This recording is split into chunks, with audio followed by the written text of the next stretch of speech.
All right, good morning, everyone.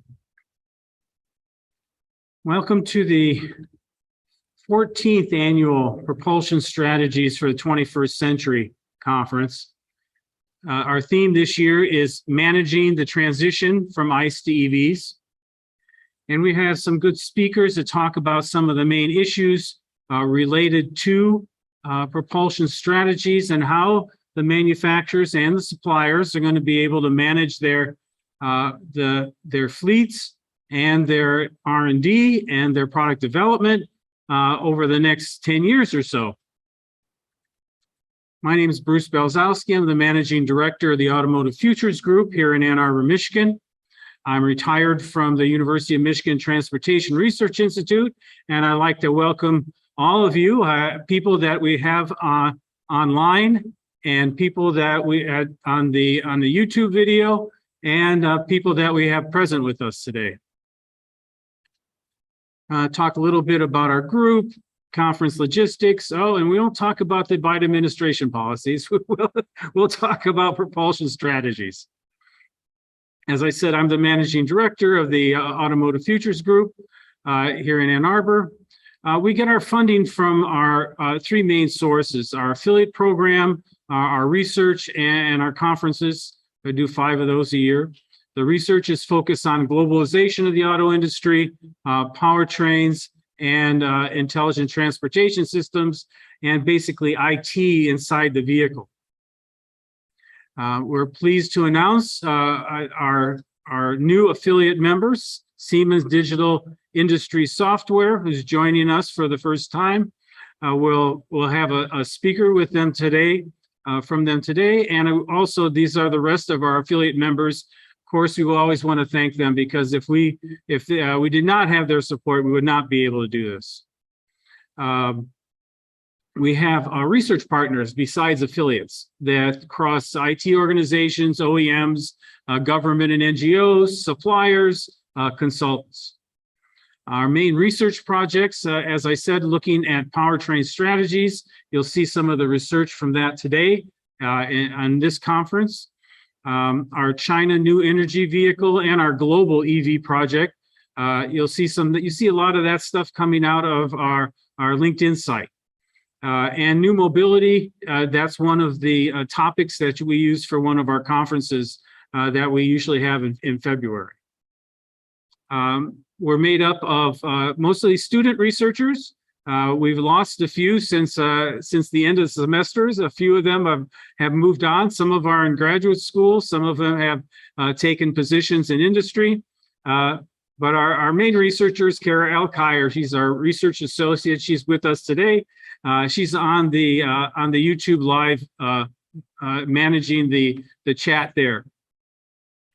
As I mentioned, our LinkedIn page, we've been, over the last couple of years, we've been posting 2-3 times a week, trying to get information to the about either conferences or our research or anything particularly important, topics that we see that are important to the industry, especially in the areas that we're focused on.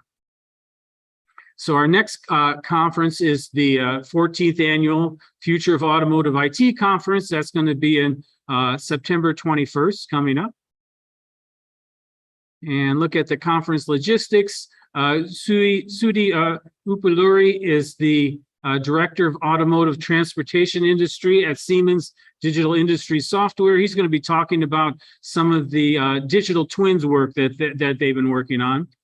Devin Lindsay, who's the Associate Director of North American Powertrain Forecasting and Analysis, for what is now Standard & Poor's Global, used to be IHS Markit. And our last speaker is going to be joining us around noon, Chris Atkinson. He's a professor of mechanical engineering at Ohio State University, and now he's a deputy director also at the US DOT on Office of New Technologies. We're going to start off with Sudi. Then I'm going to talk about the recent results from our powertrain strategies for the 21st century survey. Propulsion strategies for the 21st century survey. We'll take a break. Then we'll come with Devin talking about the forecast for propulsion. And then finally with Chris, who's going to be talking about his views on the different technologies that support the transition from ICE to EVs. And also we hope to tap into some of his knowledge about new US DOT state level greenhouse gas emissions regulations. And then we'll adjourn at 12:45. For the people who are here, we'll have lunch. For the people who are online, you can have lunch at home. For all the attendees, we'll get a link to the presentations. Affiliates will get the presentations as well as a summary overview of the conference and a link to the video. So some housekeeping: the agenda, speaker bios, registration list, sponsorship opportunities, affiliate information, upcoming events. It's all on the link that was sent to you via the email for those of you who are online. The audience questions, we have two ways of doing this. On the YouTube live stream, you can enter questions into the chat and Kara will get those to me, or you can enter them into the, there's a link there on a Google form to enter a question there. So you can do it a couple of different ways. Audience members here will be passing around a microphone if you have particular questions that you want to ask the speakers. So I want to start off our analysis today with some of the EPA 2021 model year data to look at how each of the manufacturers, the main manufacturers, have been doing. Again, this is only in the US. So we'll start out with real world fuel economy. This is estimated for model year 2021. The final 2021 data will probably be out in December, but these comparisons do not take into account credits received from the government and credits purchased from other companies that companies use to meet the goals that are set for them by the government. And also the total real world fuel economy for all companies does not take into account their mix of cars and light trucks, as well as their sales volumes for all their models. What we see for the 2021 model year is that shows that about half the manufacturers will improve fuel economy for 2021. Mostly Asian manufacturers are leading in that real world fuel economy. GM had the largest drop in real world fuel economy, while Nissan had the largest gain. And Nissan leads in real world fuel economy, while GM has the lowest real world fuel economy. And here's the chart that shows that. You see that GM was down from 2020 to 2021 at about 6%, almost 7%. Nissan is up almost 5%. And as I said, Nissan's leading the way with 29.2 miles per gallon. So 5 companies out of the 10 that we're analyzing here increased their fuel economy, and five other companies decreased their real world fuel economy. Also, one thing you want to keep in mind is these are goals. There are goals. Each company has their own goals that are set by EPA and NHTSA for fuel economy, EPA for emissions, and their goal is for 2026 is around a overall fleet average about 47 miles per gallon. This is considering where they're at right now. It's going to be a tough goal. But then we have the credit system. So we'll see how that goes. If you look at just cars, you've got 6 companies that have increased their fuel economy and 4 companies that have decreased. Ford has the largest increase in cars at about 9%, and GM has the biggest decrease at about 3%. And Toyota with the best fuel economy for 2021 for passenger cars at 33%. 33 miles per gallon. For light trucks, different story. 8 companies increased their fuel economy. 2 companies decreased. GM was down about 3%. Kia was up 7%. And Subaru, because its vehicles are treated as light trucks, has the highest fuel economy at 28.3, even though they did decrease their fuel economy for 2021 compared to 2020. So let's take a look at emissions. Again, the credits are not available, are not part of this analysis, and does not take account their mix of cars and light trucks. So let's take a look at these. We've got for for companies overall, cars and trucks combined, we've got GM is up for emissions. Again, a positive here is worse compared to fuel economy, which is you want to be positive, but increasing your emissions is a negative. So in this case, they're up almost 8%, and VW is down almost 6%. And Nissan has the lowest emissions for 2021 for overall from both cars and trucks combined. If you just look at cars, 5 companies increased, 5 companies decreased. We have Ford decreasing their emissions by 13%, and Toyota increasing their emissions by 5%. And VW having the lowest emissions for 2021 for passenger cars. If you look at light trucks, a little different story. 2 companies increased their emissions, 8 companies decreased their emissions, where you have GM increasing by about 3%, and you have Kia decreasing by about 7%, and Subaru again with the lowest emissions for light trucks. Vehicle footprint is something that EPA has been looking at for many years. We've been looking at, it was one of the things that they hypothesized would change when the manufacturers were making adjustments to the fleet. They thought that because they had the manufacturers, and this goes back to 2012. They thought the manufacturers, to meet the goals that the Obama administration set for them in 2025, that they would probably decrease the footprint of the vehicles in their fleet.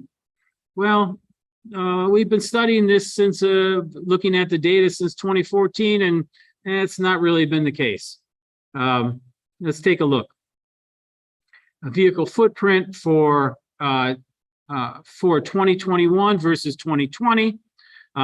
6 companies increased, 4 companies decreased.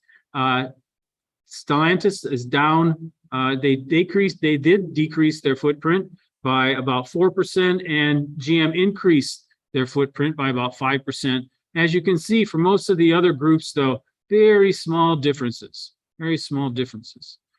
From passenger cars, Stellantis was increased their footprint by about 1%, and VW at about 1.5%, and the others are just pretty much the same.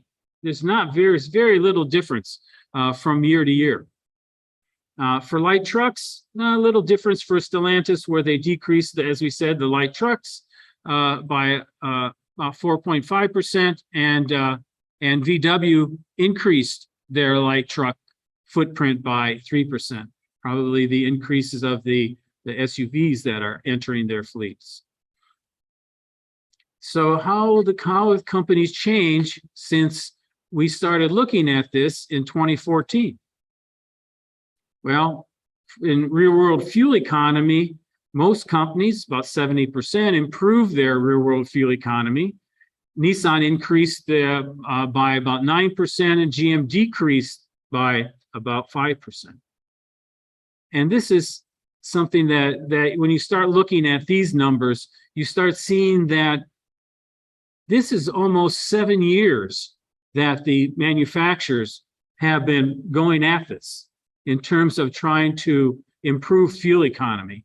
And when you look at the numbers that you see here, Nissan down, increasing fuel economy by 9%, and GM decreasing fuel economy for 5%. This is for their whole fleet, cars and trucks, without credits.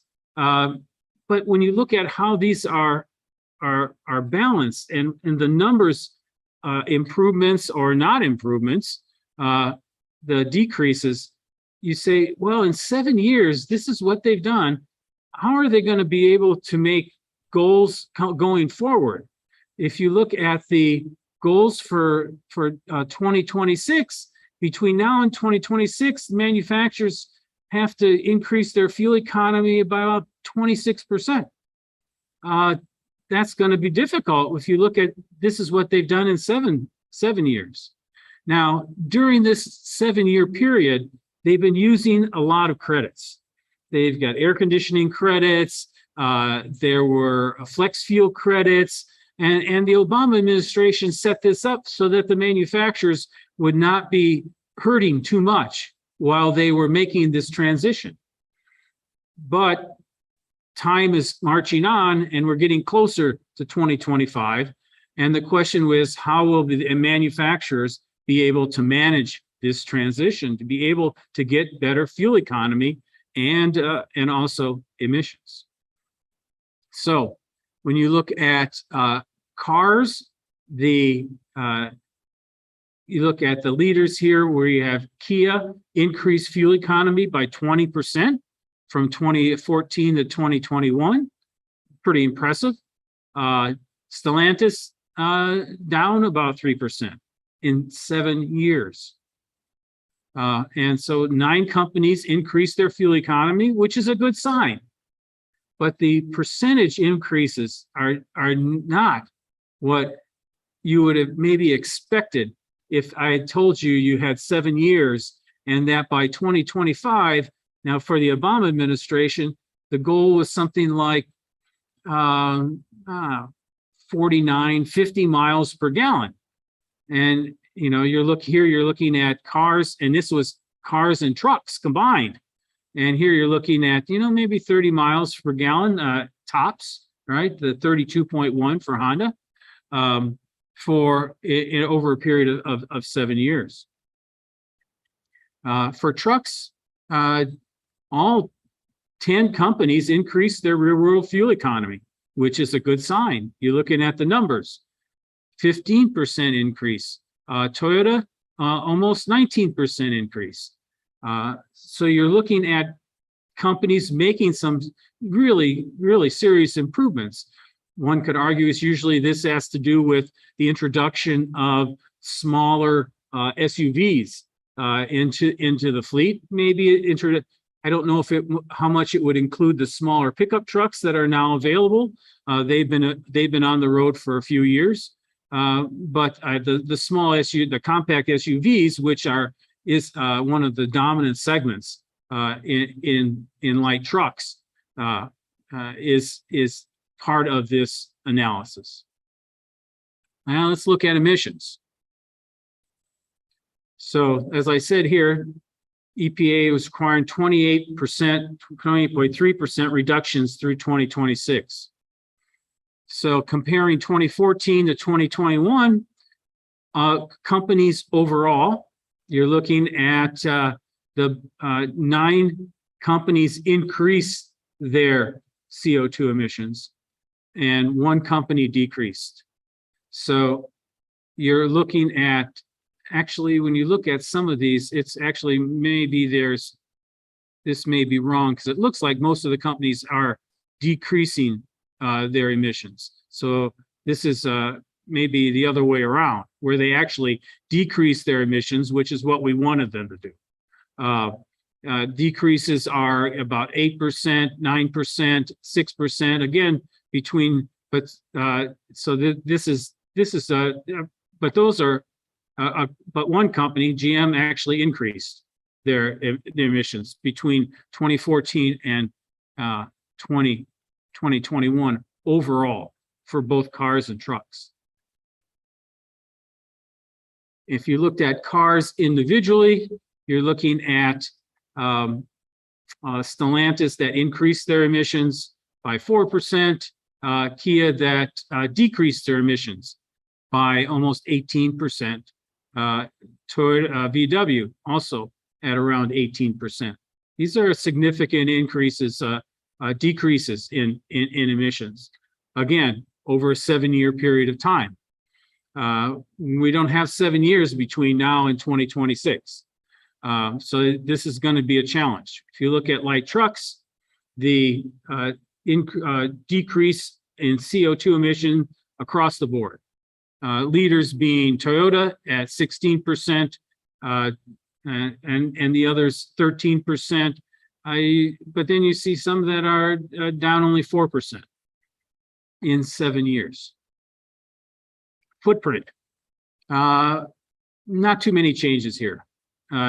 You see that GM Ford increased their footprint by 9% overall, passenger cars and light trucks. And all the companies increased their footprints overall. When you look at what they were doing in cars, their Stellantis increased the most at about 4%, but the others are around 3%, 2%, and GM was down. They're down about 6%. It's 0.6% for cars. For trucks, a little different story. Hyundai increased theirs by about 12%, and GM decreased their footprint by about 4%. Again, this is across 7 years. One of the new analyses that we did this year was looking at credits. So the companies can generate credits, both positive credits or credit deficit, depending on whether your company is meeting your goals that every year are based on your car truck split, the certain whatever new technologies that you're putting on your vehicles that generate credits.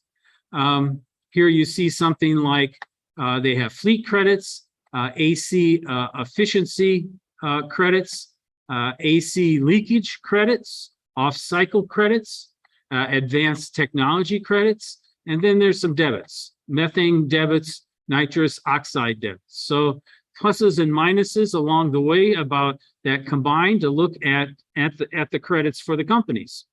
And here we're looking at the 2020 model year, not the 2021 model year. So the majority of companies generated deficits for the model year 2020.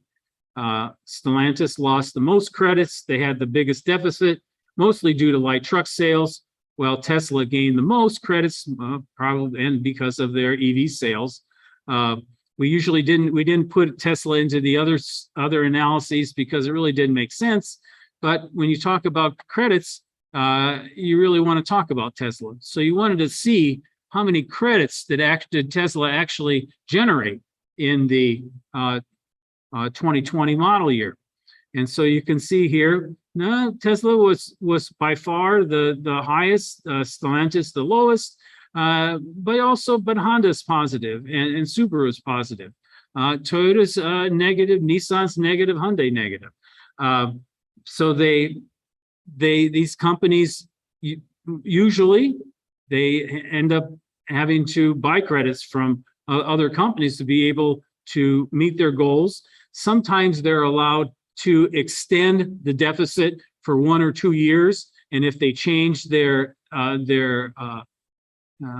emissions or their fuel economy, then it actually they can use those to cover some past deficits. For cars, again, this is where Tesla stands out. Toyota and Honda are positive for cars. Stellantis negative for cars. Stellantis is also negative, as you can imagine, for trucks.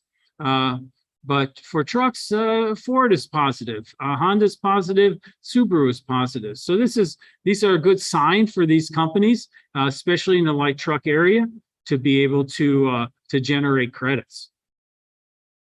So that's all I wanted to talk about for my introductory slides. I wanted to ask the audience if we had any questions about any of the things that I've been talking about. You know, this was something that we saw as well, and we asked EPA about this, and they said it had a lot to do with the switch. They said, like, for example, in 2014, they said General Motors was something like 57% light trucks in 2014, but by 2020, 2021, they were like high 60%. And that those kinds of having that kind of split increase the fuel economy for the whole company. Decrease the fuel economy for the whole company, increase the emissions for the whole company. Now, why they did this, I can't answer that question. You know, those are company decisions, right? About how they're trying to manage their fleets. This is something that we're going to be talking about throughout the rest of the conference, about how are they manage their ICE fleets versus while they're trying to transition the EV fleets. I think we should get it out, the elephant in the room, in terms of what's going on in the U.S. government. Because of the recent Supreme Court decision that said the EPA they are still supposed to regulate power plants, but if they are supposed to do something with power plants, if they're doing something dramatic, that dramatic change has to go through Congress. So there's another court case that's coming up probably through next term, again from West Virginia, challenging whether the EPA should be able to put these kinds of dramatic changes, requirements on the auto industry. So this is something that, you know, if the Supreme Court acts the same way they acted on the power plant issue, that could actually make it difficult for the EPA to actually put out they could put out goals, but they won't have any way of managing those goals. That makes you wonder about what the credit system would be like. So why are you generating credits when, you know, there's a whole nother issue with the states. So the states could then regulate. Well, this is something the manufacturers really didn't want. They didn't want individual states managing their fuel economy and emissions, particularly emissions. There's another court case that's asking the Supreme Court to say that California, in particular, and the 12 states that follow them, should not be able to set their own emissions goals. Again, this is something that's going to happen over the next couple of years.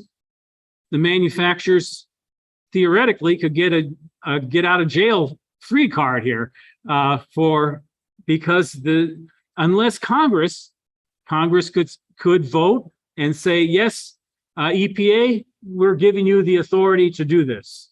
And in the way that you pretend, you know, you decided to do it, we're accepting that and saying, yes, that's the way to do it. Again, this is years down the road here, but this is something that all the manufacturers are probably, you know, thinking about.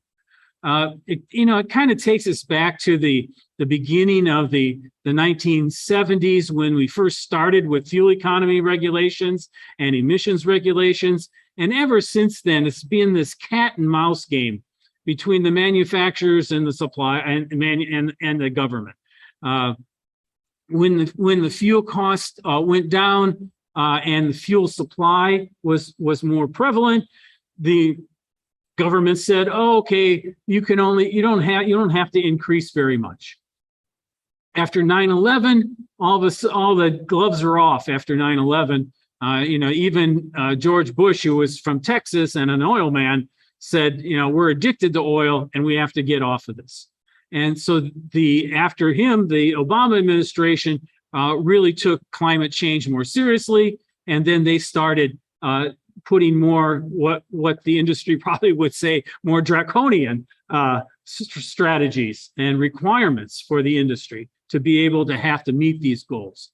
And this is something that and so the manufacturers, say some of the manufacturers were supporting the Trump administration when they were saying, "Oh, we're going to reduce those goals." Some of the manufacturers are going with California, saying, "Oh, yes, it's fine. We're going to go with those goals." Now with this potential for having to reassess how the EPA and NHTSA then how they're actually going to be able to manage the targets that they set. It's really a challenging time, I think, for the government. Manufacturers as well, because they don't have any direction. They could argue, one manufacturer could argue it doesn't matter. They can't do anything. And we will wait until they tell us to do something or force us to do something before we do it. Other manufacturers say, we're playing the long game here. And the long game says we got to get this sorted out by 2050 for climate change, and we're going to go in that direction. But there will theoretically may not be so many groups, forcing them to do anything. So it may be just the manufacturer decision. So we shall see. So that I wanted to get that out because that's really the elephant in the room when it comes to the questions that we're talking about today in terms of how companies are managing the transition. If there aren't any regulatory requirements, then what do? Do they slow walk the whole process? Do they just say, "Oh, we don't have to do this, so we'll do some, we'll make some improvements, but we don't have to make a lot of improvements." So we shall see. We shall see. This one of the things that the EPA is still obligated to manage emissions from power plants and from vehicles. It's just that if they're doing something what the Supreme Court says is dramatic, that they have to go back to Congress to get an okay to do that.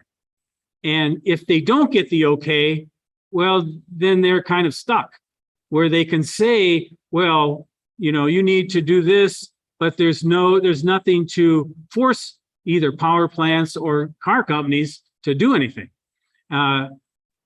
They have one of the other strategies that I've been reading about is that they could say, well, we do have the power, we still can have the power to limit certain other materials or other, I guess it's materials or emissions, and we could make those more strict. Well, industry could then still go back to the courts and say, this is too strict. This fits that other requirement of something being too dramatic, and it has to get the okay from Congress. Just slows down the process dramatically, in years. Some people would argue that that's from a climate change perspective, it's a problem. And when you think about what goes on in this managing the transition from ICE to EVs, you've got the story of profitability versus the environment. And I think this is something that we're going to be talking about for the next few hours. All right, I'm going to cut it off here and go to our first speaker besides me, is Sudhi Upalluri. He's the Director of Automotive and Transportation Strategy for the simulation and test portfolio at Siemens. Sudhi has 20 plus years of experience in automotive system simulation and vehicle energy management. He also teaches at the University of Wisconsin at Madison, is the chair of the SAE Technical Committee on Thermal Management. Please join me in welcoming him. Fantastic. So, as Bruce said, I'm from Siemens Digital Industries Simulation Software. And I recognize the topic of today's conversation is where is the powertrain headed and what's our role in it?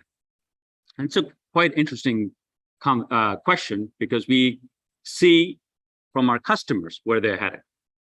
And some of our customers have bet on an all-electric future. Yeah. All right.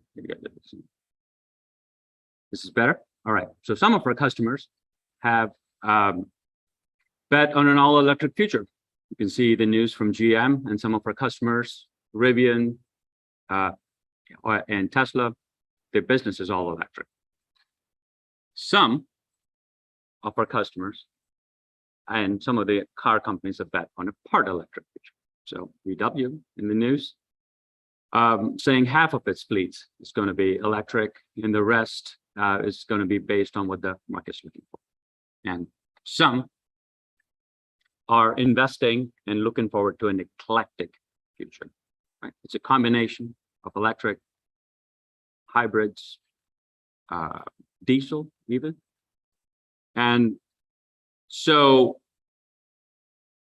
no one really has a crystal ball in terms of where this is headed. And it really depends on the application and what we believe the future is going to look like.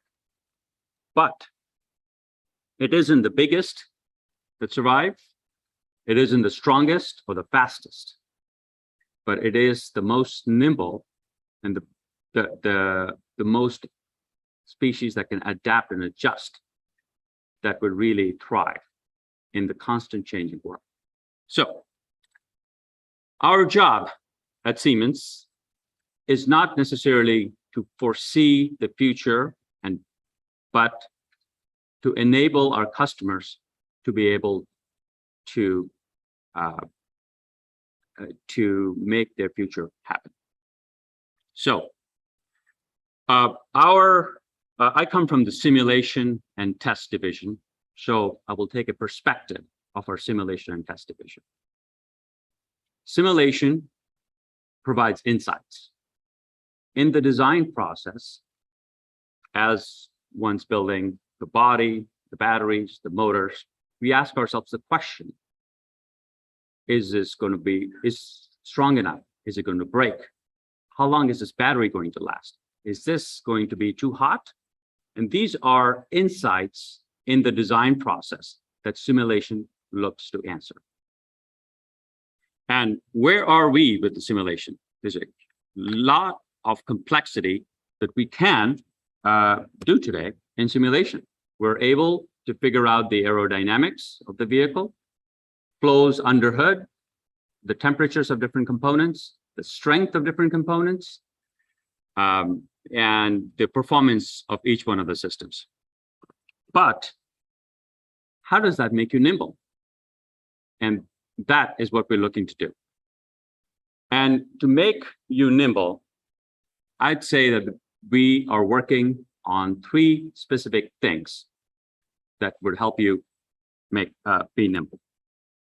Number 1 is automating the dull and the laborious. So as humans, we are really good at, go back before I do that. We are really good at patterns. The human mind's really good at problem solving, identifying patterns. So think about it from a chess perspective. The human mind does not compute all the different possible combinations like a computer would, and then decide what the right chess move is.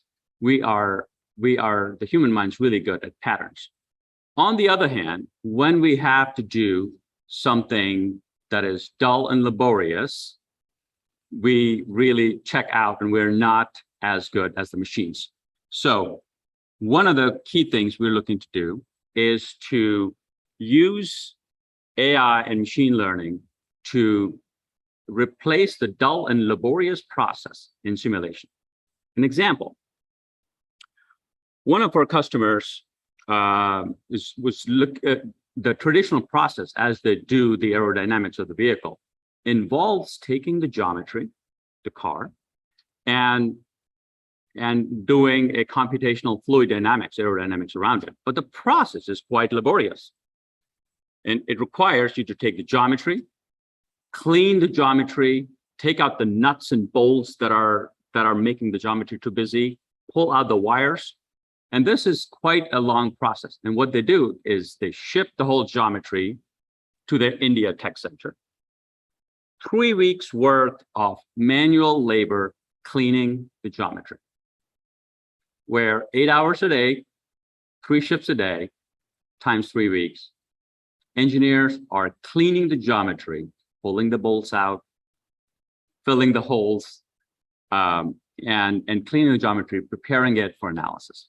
And that, we believe, is not what humans are made for. We are good at analysis, problem solving. And so one of the things that we've done with AI is to be able to automate the dull and the laborious in there. Use the machines to do the cleanup, the fixing of the geometry. So here's an example for that. Let's see if any of the videos work here. Fantastic. Okay. So the 3 parts that we used AI and machine learning to automate, first is to pull the geometry and organize all the parts in it. Then we're looking to repair parts of the geometry. Now, what seems like a rather straightforward process in the geometry for cars, you would find little splinters in the CAD that was developed, little parts that don't completely close.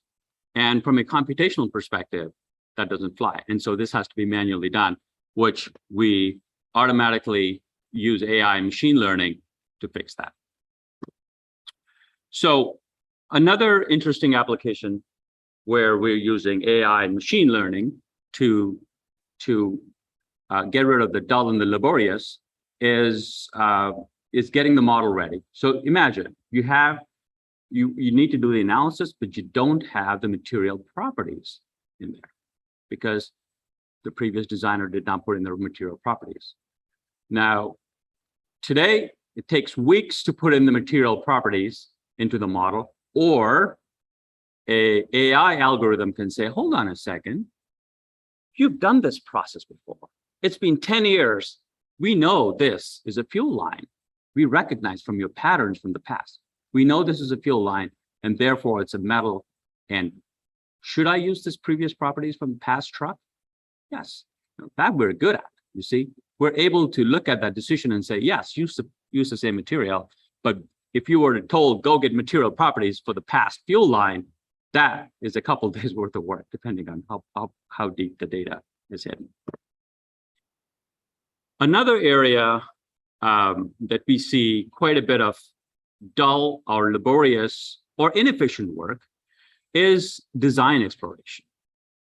This is right up in the beginning of the process as one is figuring out the architecture of the vehicle. How big should the battery be? How big should the motor be? What should be the control algorithm for my regeneration to get the right amount of fuel economy? Now, again, I go back to what humans are good at and what machines are good at.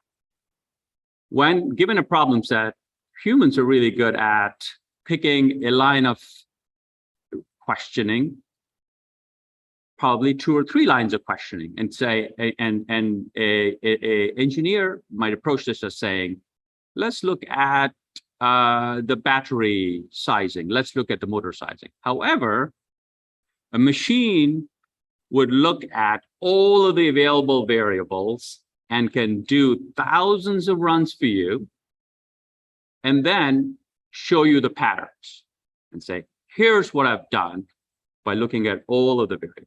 And this is one of the other ways where we see machines and AI helping our engineers, where the simulation explores the entire design space of all the different variables and provides us with the choices of what powertrain, what architecture works the best.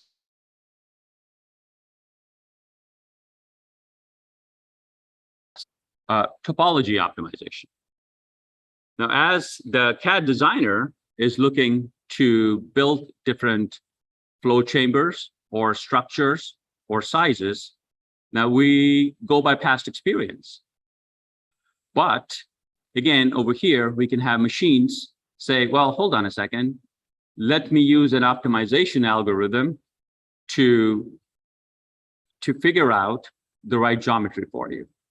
So instead of the designer trying to do a manual, let me route this flow this way, or let me make it this thickness because that's what happened in the past, you can have the machine automatically optimize for the objective that you're trying to do. And part of us speeding up our process and cutting out the dull and the laborious is supporting the latest architectures and providing GPU support for a lot of our solvers, where we are able to go faster and speed up these complex analysis. And while doing that, do it with less power consumed and less cost. So that was the first one. First way was getting us to go faster by cutting out the dull, laborious process. The second aspect that we're working on is getting the analysis and data from the individual silos that we have in the organization up onto the cloud. And why is that important? And that is important because all of the simulation analysis and insights sitting inside a room is rather not helpful until we get this insights into the hands of the decision makers, to the fingertips of everybody who needs it, the program managers, the production engineers, the chief engineers. And so we want to get this information broadly available across the organization, and second, be able to leverage a much larger architecture for it. This is an interesting survey where Tech Clarity did, where they asked a lot of the companies saying, hey, how are you speeding up the work that you're doing? How are you trying to be nimble? And of course, faster solvers comes to mind and was at the top of the list, which we're working on, or automating the workflows. Well, one of the things that we were surprised to see was that what separated the top performers, the most nimble companies with the rest, was their use of cloud. And this is one of the areas where we believe there is a lot of benefits to be had. So what type of benefits? So what you see on the left is kind of where it looks today, where you have a lot of high performance computing in-house, on premises, some on the cloud. And as we move to the future, we are committed to moving all of your high computing needs and solvers to the cloud, so that the complicated analysis can be done on the cloud, and the insights for that gets distributed to everyone who needs it in the organization. So one thing is accessibility. So no matter where you are, you could be a purchasing person in Europe, you could be a chief engineer in North America, or you could be a field engineer in Asia. You need access to the simulation information. So the accessibility is one big thing. And it could be from a mobile device. It could be on an iPad. The second one is capacity. We all know that there are times where there's huge amounts of analysis requirements, and there are times you don't. And so you just kick off a program, boom, you need to run thousands over the next 2 months. And cloud allows you to scale. So you say, okay, for the next 6 weeks, I have this huge burst of need. Cloud, no problem. You need to 10 times the capacity for the next 6 weeks, no problem. It gives you the burst capacity that you need. And the scalability. So as you grow, as you do more optimization, you could just keep growing without adding the hardware. So that was the second one, moving all the analysis up to the cloud in order to distribute. But how does one distribute this information to everybody who needs in the organization? So what are we talking about?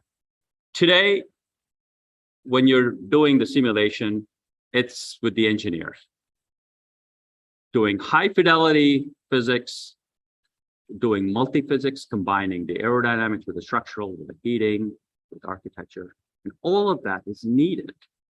Quite important for us to get a deep understanding of what's happening with the product and how to improve it. But there are many others. These insights need to get to many others. The designers who are actively working on the CAD and who are changing it, and the program managers who are the program managers, the purchasing people, the production engineers who are making tens of millions of dollars worth of decisions based on this information. So to the designers who are involved with CAD, one of the key things we're investing in is to be able to integrate the simulation and the testing into a backbone of the product lifecycle management software. My colleague Nan here is quite heavily involved in that. And what we are looking to do is to not just get just the analysis and the test, but the requirements from the program office and doing the verification management and all the other tools that you have, be it a different software or be it an Excel spreadsheet that you're using to do cost analysis.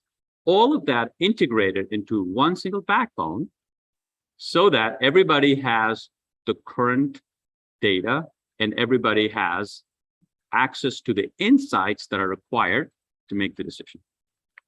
Second, so here's an example I thought would be interesting. Teamcenter is our PLM software, product lifecycle management software, and sort of the backbone to it. And the way the analysis is done today, if somebody, the aerodynamicist, let's pick on him, right? He does a fantastic job with coming up with the aerodynamics, coming up with with optimizing the geometry. But if the program manager goes to him and says, "Hey, are we done with the aerodynamics? Is it done?" Yes, it's done. It's beautiful. Here are all the pretty pictures. Here's the coefficient of drag. Here's how we improve it. Great. What version of the geometry did you use? Well, whatever was in the CAD. I'm not so sure. Okay, good. Now you've done your analysis. Did so-and-so from our thermal department get your changes from the thing? Well, no, we haven't uploaded. So where we are today is that our engineers are fantastic, excellent at engineering, but not so great at getting these answers and changes back to the people that actually need them. And this thing takes weeks today. And so with a backbone, one can see how you can get the current version of the geometry from the single backbone. And once you're done with the analysis, it gets popped straight back into the software. So you're now waiting for your regular Friday chief engineer meeting in order to update everybody on the work you've done. As soon as the work's done, it's ready and available. Also on version management as well. When you're doing the analysis and you upload the analysis straight up to the designer, now they're looking at, okay, here's my Rev B and here's my Rev C, and they can look at, what's happening, side-by-side comparison of the designs in order to make better decisions. So that was for the design engineers who are using the CAD. What about for the rest of us? For the rest of the folks in the company, the program managers, the production engineers, the purchasing people, the finance folks who are making tens of millions of dollars worth of decisions. And for them is something we are working on called the low-code app development through Mendix.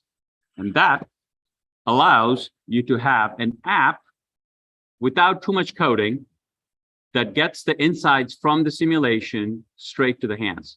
And this is an app on an iPad. This is an app on a mobile device or used on a browser. And I have a short, so the way this, I put up a short technical looking video just to illustrate that this isn't a concept. This is happening today. And so as an example, if you were to say, okay, here's my PCB for an aircraft, and I want to, the sustainability department has decided that, hey, we ought to track the carbon emissions from these components, and we want to make sure that this is available across the company. Sure, what you're able to do is to say, okay, I will create a quick application. This is not a IT development, long cycle development app. This is a drag and drop user interface based app where citizen developers are able to create and distribute the insights that they need across. And so what you see in the video here is them pulling the necessary graphs and insights into it. And lots of different type of applications and insights now would be available across the organization. So going back to the first question that I had asked, how do we make you nimble? And the three areas we're looking to do is using AI and ML to automate the dull and the laborious so that you can, us humans and engineers can focus on the design and patterns instead of cleaning up the dull and boring aspects of the design. The second thing is to be able to deploying our solvers and the analysis work that's done up on the cloud, and then distributing these insights across to everyone who needs it, to the fingertips of the program managers, the purchasing engineers, the chief engineers. Who would need it. I'll stop there and I'm happy to take some questions. Thank you, Sudhi. A couple questions. Before we get to the audience, I had a couple questions for you. What are your customers saying about this? Well, our customers are on the same journey as this. And depending on who we are talking to, they are on a different part of the journey of this. Everybody is looking to get to the same ultimate mecca where you have a digital twin, a virtual representation of the product you're making, so that it's not just the simulation and test. Yes, that's the beginning. But as you have more testing available, that data feeds into it. As the product is deployed, in-use vehicle data, in-use data is fed into it. So now you have this virtual representation that can inform all levels of the product development, and you also are aware of the customer's changing preferences as it's running, how the product is being used, possible potential failures, possible needs for future features, all in this big digital twin. And that is kind of where customers are headed. I don't think anyone's there yet. We recognize how hard it is to get all of this. Many of the large customers have done things very traditionally. And so they might be at a different stage in this, trying to crawl before you can walk, before you can run. But some of the smaller startups where they have one product that they're building on, and half of the staff is computer scientists, it's easier, and they're much further along in this because of the simplicity of the organization. Yeah, the one of the other questions we had were, are different customers using it in different ways? Absolutely. There are some customers who use a lot of our products, and it becomes a little bit easier for us to integrate because we provide them with the CAD, we provide them with the PLM software, we also provide them with the computational fluid and CFD and structural, a lot of the different software. And for some customers, we provide with the PLM backbone software, and they use a different CAD software, and they use a different simulation software. And so, depending on who we are working with, we are able to help with different aspects. Do you see EV development different than ICE development using the technology, or is it agnostic?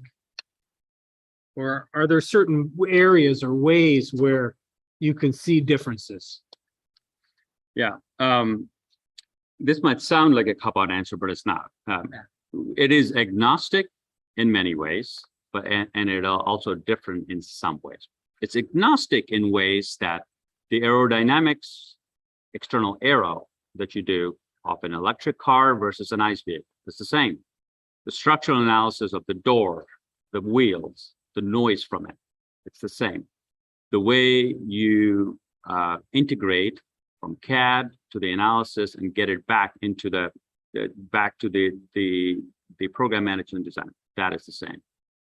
There's some technical challenges that are different. So when it comes to batteries and the chemistry involved with it, or you come to fuel cells, and then you have this chemical reaction inside the fuel cells, and you want to be able to model those exact physics in it, or even hydrogen combustion. There is a challenge with respect to that's happening. So when you get to the nitty-gritty and the technicalities, yes, it's different. But from a bigger picture perspective, a lot of things remain the same. I do want to say though that as we are moving to a more complicated vehicle, so it's complicated because we have a lot more actuators and sensors and software in the vehicle than we had before. So previously, perhaps it was just a regular suspension, good suspension, but regular sports suspension. Now it's active suspension. So it's actually actively trying to adjust for the road. Previously, it was just a power steering. Now it is it's power steering that also has actuators that help you correct and stay in the lane. And so the number of actuators, sensors, and software in today's vehicle or in the future vehicles is going up by so much that the integration of the software and the multiple electronics, mechanical systems has become biggest challenge in here. And those who can integrate it well are the ones that give themselves a big leg up in the competition. Yeah, thank you. It's fascinating as the industry change, as the vehicle changes. I was just reading a review of the new Cadillac Lyriq, and they were talking about they actually had to put something into the vehicle to create some kind of, I don't know if they were creating noise, because the NVH is quieter because there's no engine. Usually an engine, when you're driving, would mask some noise. Yeah. And they actually have systems to create noise or acoustic to be able to manage that. And it's just fascinating to think how to simulate to that. Yeah, absolutely. It is that is a requirement that is required from electric vehicles in order for the blind to be able to recognize that there is a car in this neighborhood below a certain That's on the speed. outside. No, But it is a software generated noise in the vehicle that is required by the regulations Yeah. to make noise Yeah. at low speeds of cities in order for but those. that's noise on the outside. Oh, right. I'm talking about even noise cancellation on the inside. That's right. I did hear about that, and that there is quite a bit of exciting work that's happening in the NVH Yeah. that we're able to use and that I've seen it being done. Speakers and noise canceling is one, but also being able to use the body of the interior of the vehicle to actively generate point canceling sounds in order to provide a quieter cabin is another area of research. Yeah. It's an exciting space, something to be watching. And it's fascinating. And when you start thinking about how all the work that you guys are doing and the technology that is, as you were saying, the complexity of doing a full vehicle compared to doing a component, for example. And I've heard this for many, many years about bringing the data from consumers back into the process. Right. Have you actually seen companies doing that well? They are getting there. From an engineering perspective, they're not there yet, which is getting the in-use data back in. But I do see as it becomes more and more software centric, then they will have the data to be able to make the decision. So one example, Volvo Cars intends in the future to have the necessary hardware to do all of the capabilities in the car already to every single customer. And depending on what package you buy, that part of the software will be enabled. So basic software will say it does emergency braking and lane maintenance. You want it to drive? Okay, well, that's an upgrade. And so the hardware already exists, and the software upgrades are something that you'll end up paying for. But the point I'm making is that as the software-based systems get deployed, then the software is able to upload a lot of the customer preferences and the performance of all of the components back up to the manufacturer. So then they'll have a much better view of what the customer is using and how the components are performing. The first thing that we see as necessary is a tight integration of all of these systems. So software, electrical, mechanical, all of them really tied together, and something that can accurately replicate what's happening in real life. And the benefit of having a virtual system that can replicate what's happening in real life is that then you can do sort of a DFMEA analysis and essentially run the system through the million miles or whatever else it needs in order for you to do a failure analysis and say, if this fails, what happens? If this fails, what happens? And so the AI and ML will allow you to be able to explore the complete design space and figure out where these failures can lie. But the core of it that enables you to do this is this tightly integrated virtual twin or digital twin that will enable you to do so. An example is ADAS and autonomous driving, for example, and you're doing that. And it's one thing to be able to do the development on a perfectly clear sunny day, but then what about rain and snow and all of that? And that's one of the areas that we're working on. We say, okay, there's because of water splashing, etc. You have sensor soiling, and assume this radar is noisy, and assume data from this camera is noisy. Boom, boom. So now what happens? Like, how is your algorithm responding to that? And so to be able to do this, you need an algorithm that that actually can replicate the real life. So the core is to get the digital twin first, so that you can actually do all of this virtual work. Well, first of all, I want to thank Sudi for giving us some really good insight into the transition. Again, a different kind of transition, the transition that the manufacturers and suppliers are doing internally to be able to adapt to the new technologies. Some of it having to do with EVs versus ICE, others for both. Others that fit into both, as Sudi was saying. For this section, I want to look at the survey that we've done on our 2022 propulsion strategies for the 21st century survey. So this is a survey we've been doing for many years now. Again, based on our sponsors, so we always thank them.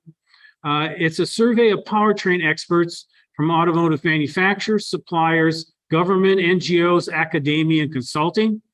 We ask them for their predictions for 2025 and 2030, and it follows similar surveys that we've done going back to 2006. Surveys were completed for this particular study in June and July of this year.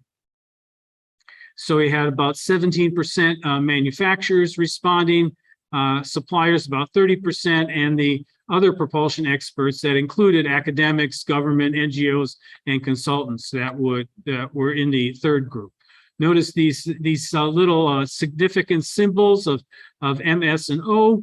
You won't be seeing these on the slides. This is something that we provide for our affiliates. It's the analysis that compares the responses from manufacturers, suppliers, and the other group to see if there's any significant differences between them or among them.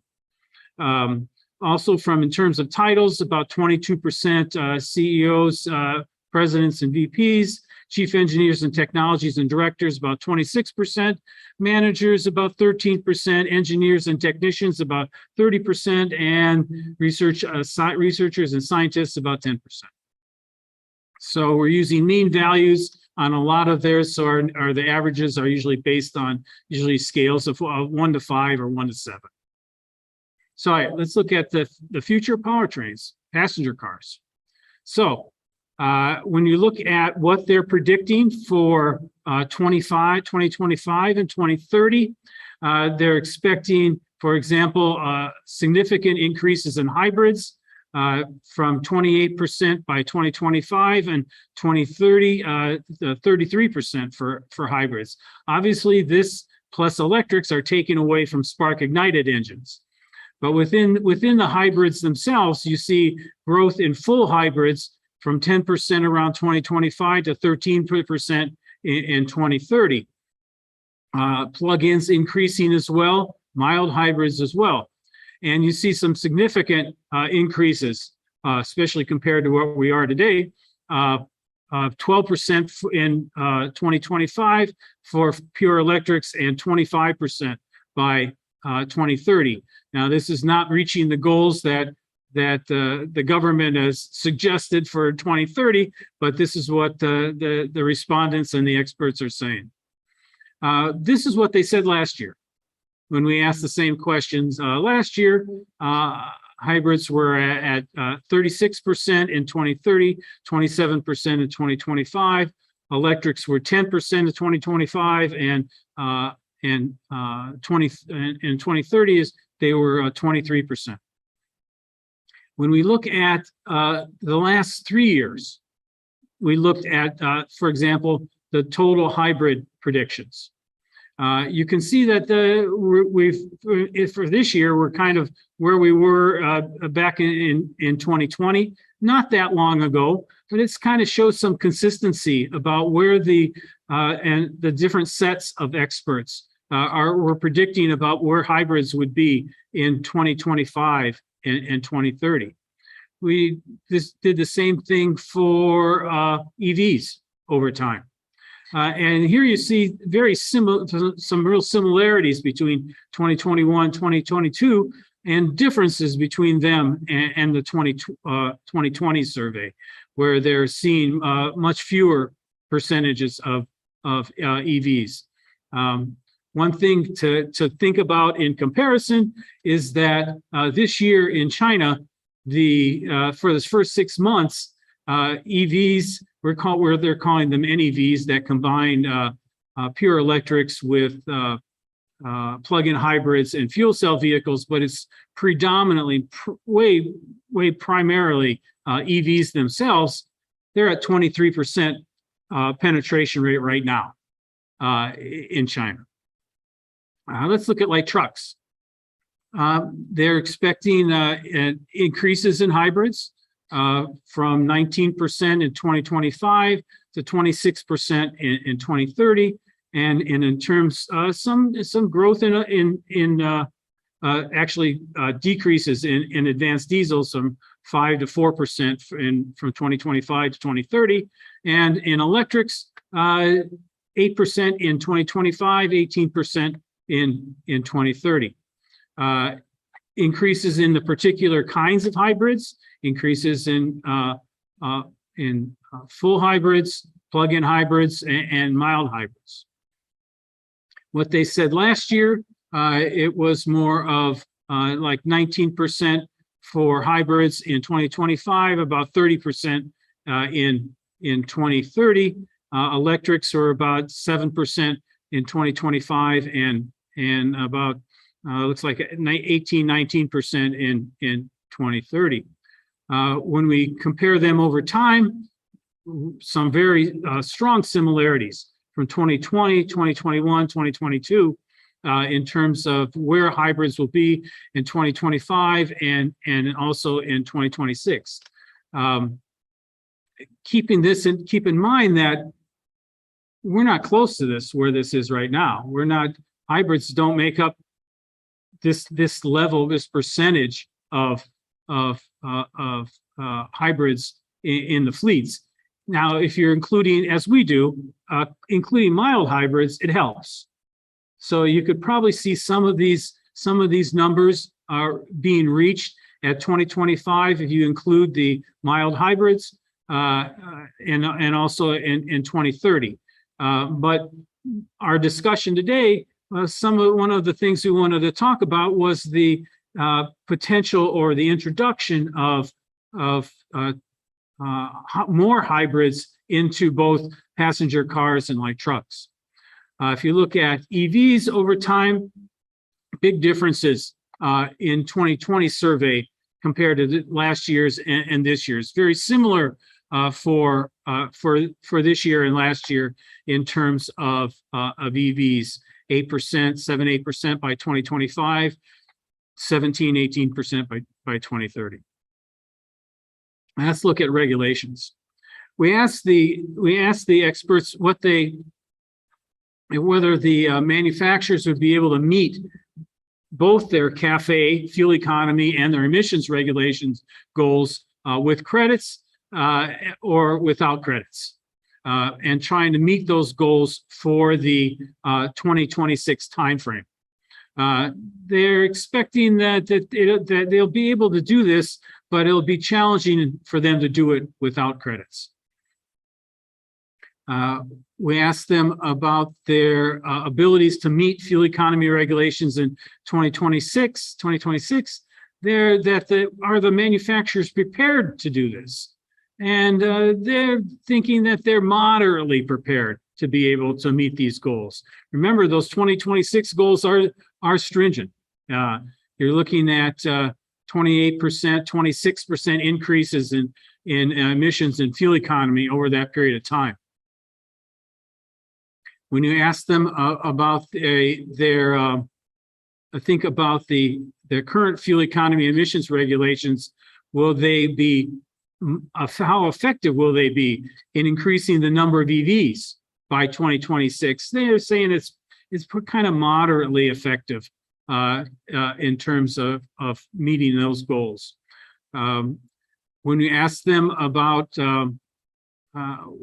what percentage of full electrics and full hybrids and plug-in hybrids will have to be what will their market shares have to be able to meet all the government emissions and fuel economy goals by 2030?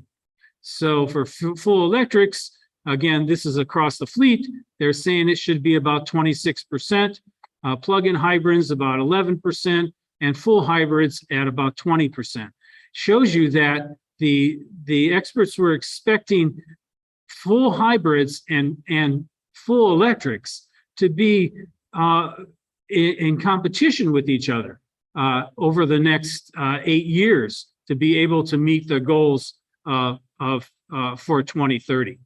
Very little different from what the government usually looks at. They're usually looking at this from more of a pure electric story, and it really shows that the experts seeing that there's a role to be played for hybrids. And speaking of hybrids,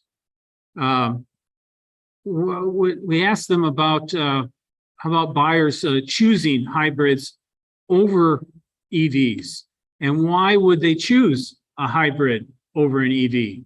And basically, it had to do with cost, security meaning having an ICE vehicle on board, and also better range. How about choosing hybrids over ICE vehicles? Well, the importance of to consumers they thought was not as big a deal. It was really about better gas mileage, and that's why the focus would be on hybrids over ICE vehicles. How did they see hybrids having much of an effect on the progress and towards an adoption to EVs? And they didn't see it having not having much of an effect for EVs. Actually, one could argue they're in competition with each other for market share in the U.S. And considering the propulsion development over the next 10 years, experts do not overwhelmingly support one type of propulsion system, but we had them, this is kind of a ranking system, and asked them, on a scale of 1 to 5, and start pushing which one should be, where should they be putting their propulsion development. They're saying they're not overwhelmingly supporting this development in one particular area, but EVs are ranked higher than both full hybrids and plug-in hybrids. Now, one of the things that we're not showing today, and we're still analyzing it, are a number of open-ended questions that we asked the respondents. One of them for this particular question would be asking them what kinds of things should the companies be doing to be able to actually support different types of propulsion development. We have a number of good open-ended questions that we're still analyzing. This will come out when we put out the affiliate report. Will be coming out, I think, sometime in September. How about plug-in hybrids? And here one of the things that came up about plug-in hybrids recently, I think within the last 6 months or so, there's some research that says that plug-in hybrids are actually about equivalent to ICE vehicles in terms of emissions, because the people who owned them were not plugging them in, and that they were driving their plug-in hybrids primarily on the ICE engines, which are really optimized to work in concert with the electric system. And if you're not using the electric system and you're only running it on the ICE system, then you're not getting all the potential in terms of reducing emissions. So we asked them if they think hybrids have reached their potential, and then they can improve their electric capabilities. And they feel that there's still a lot of work to be done in terms of plug-in hybrids. So we asked an open-ended question about this, and they were saying things having to do. Some people were saying that the hybrids are mature. Others were saying there's a work to be done on the electrical part. Maybe putting a little larger batteries, not the type of batteries that you use in an EV, but maybe a little larger batteries to get a little more range, and that would improve the fuel economy for the plug-in hybrid. without the additional costs that you have for an EV. Experts are uncertain if plug-in hybrids will reach the technical level where consumers will actually favor them over pure electrics. They're uncertain because, as you can see, there's people who think it's very likely, another group, a good-sized group, that it's unlikely. Likely and unlikely with a bunch of people in the middle, which is where the mean is right around 3. So you can see that there's a lot of uncertainty here about the role that plug-in hybrids are going to be playing in the future in terms of people favoring them over pure electrics. So that's all I have for this particular survey. Does anybody have any questions? The question is, which OEMs are working on hybrids in general, or just the plug-ins? Hybrids in general, it's Honda, Toyota, and Ford. The ones that are usually mentioned in terms of hybrids. GM has completely abandoned hybrids. Now, on the ICE vehicles, they're probably using mild hybrids. You're using stop-start, you're using a mild hybrid. So it's not like GM's completely abandoned them, but they're usually primarily used for stop-start. So those 3 companies are still major automotive companies in the world, right? So they're still continuing to develop and sell hybrids. So those are the companies. The plug-in hybrids don't sell, I don't think, as well as the full hybrids, but I think they're available, I think, from all those companies. Next speaker, Devin Lindsay. Is an associate director at S&P Global, that used to be IHS Markit, and he's responsible for alternative propulsion forecasting and market analysis. His expertise includes the future impact of California's zero emission vehicle mandate on vehicle powertrains, electrification, as well as consumer acceptance across various demographics. Please join me in welcoming him. Well, certainly good morning, everyone, and greetings from Phoenix, Arizona. And Bruce, first, thank you for having me on the panel. It's greatly appreciated. And certainly thank you even for the segue. The previous presentation, I think, was definitely a direct setup for some of the topics that we're going to discuss in this presentation. I am not the compliance expert. However, I'm going to be presenting a few slides by my colleague that looks a little bit more at compliance. And of course, as always, I will definitely answer any questions that you have afterwards, and certainly the questions that I can answer at least a little bit more in this public setting. So let's get right into it. First, we're going to level set on really what are we defining as electrification, and we have to wonder now where the industry is at. Are we beginning to talk like fuel cells with that joke about it always being 5 years away? It's beginning to feel that way with all of the discussion we've been having about electric vehicles, yet really there's still a small percentage of the market. So from an S&P Global standpoint, on the powertrain end, this is really how we end up defining electrification and then specifically battery electric vehicles. So if we work up from the bottom, we start with just a traditional ICE stop start. Everyone's familiar with that by now. And then we get into mild hybrids, and a mild hybrid is always working in concert with the ICE, with the internal combustion engine.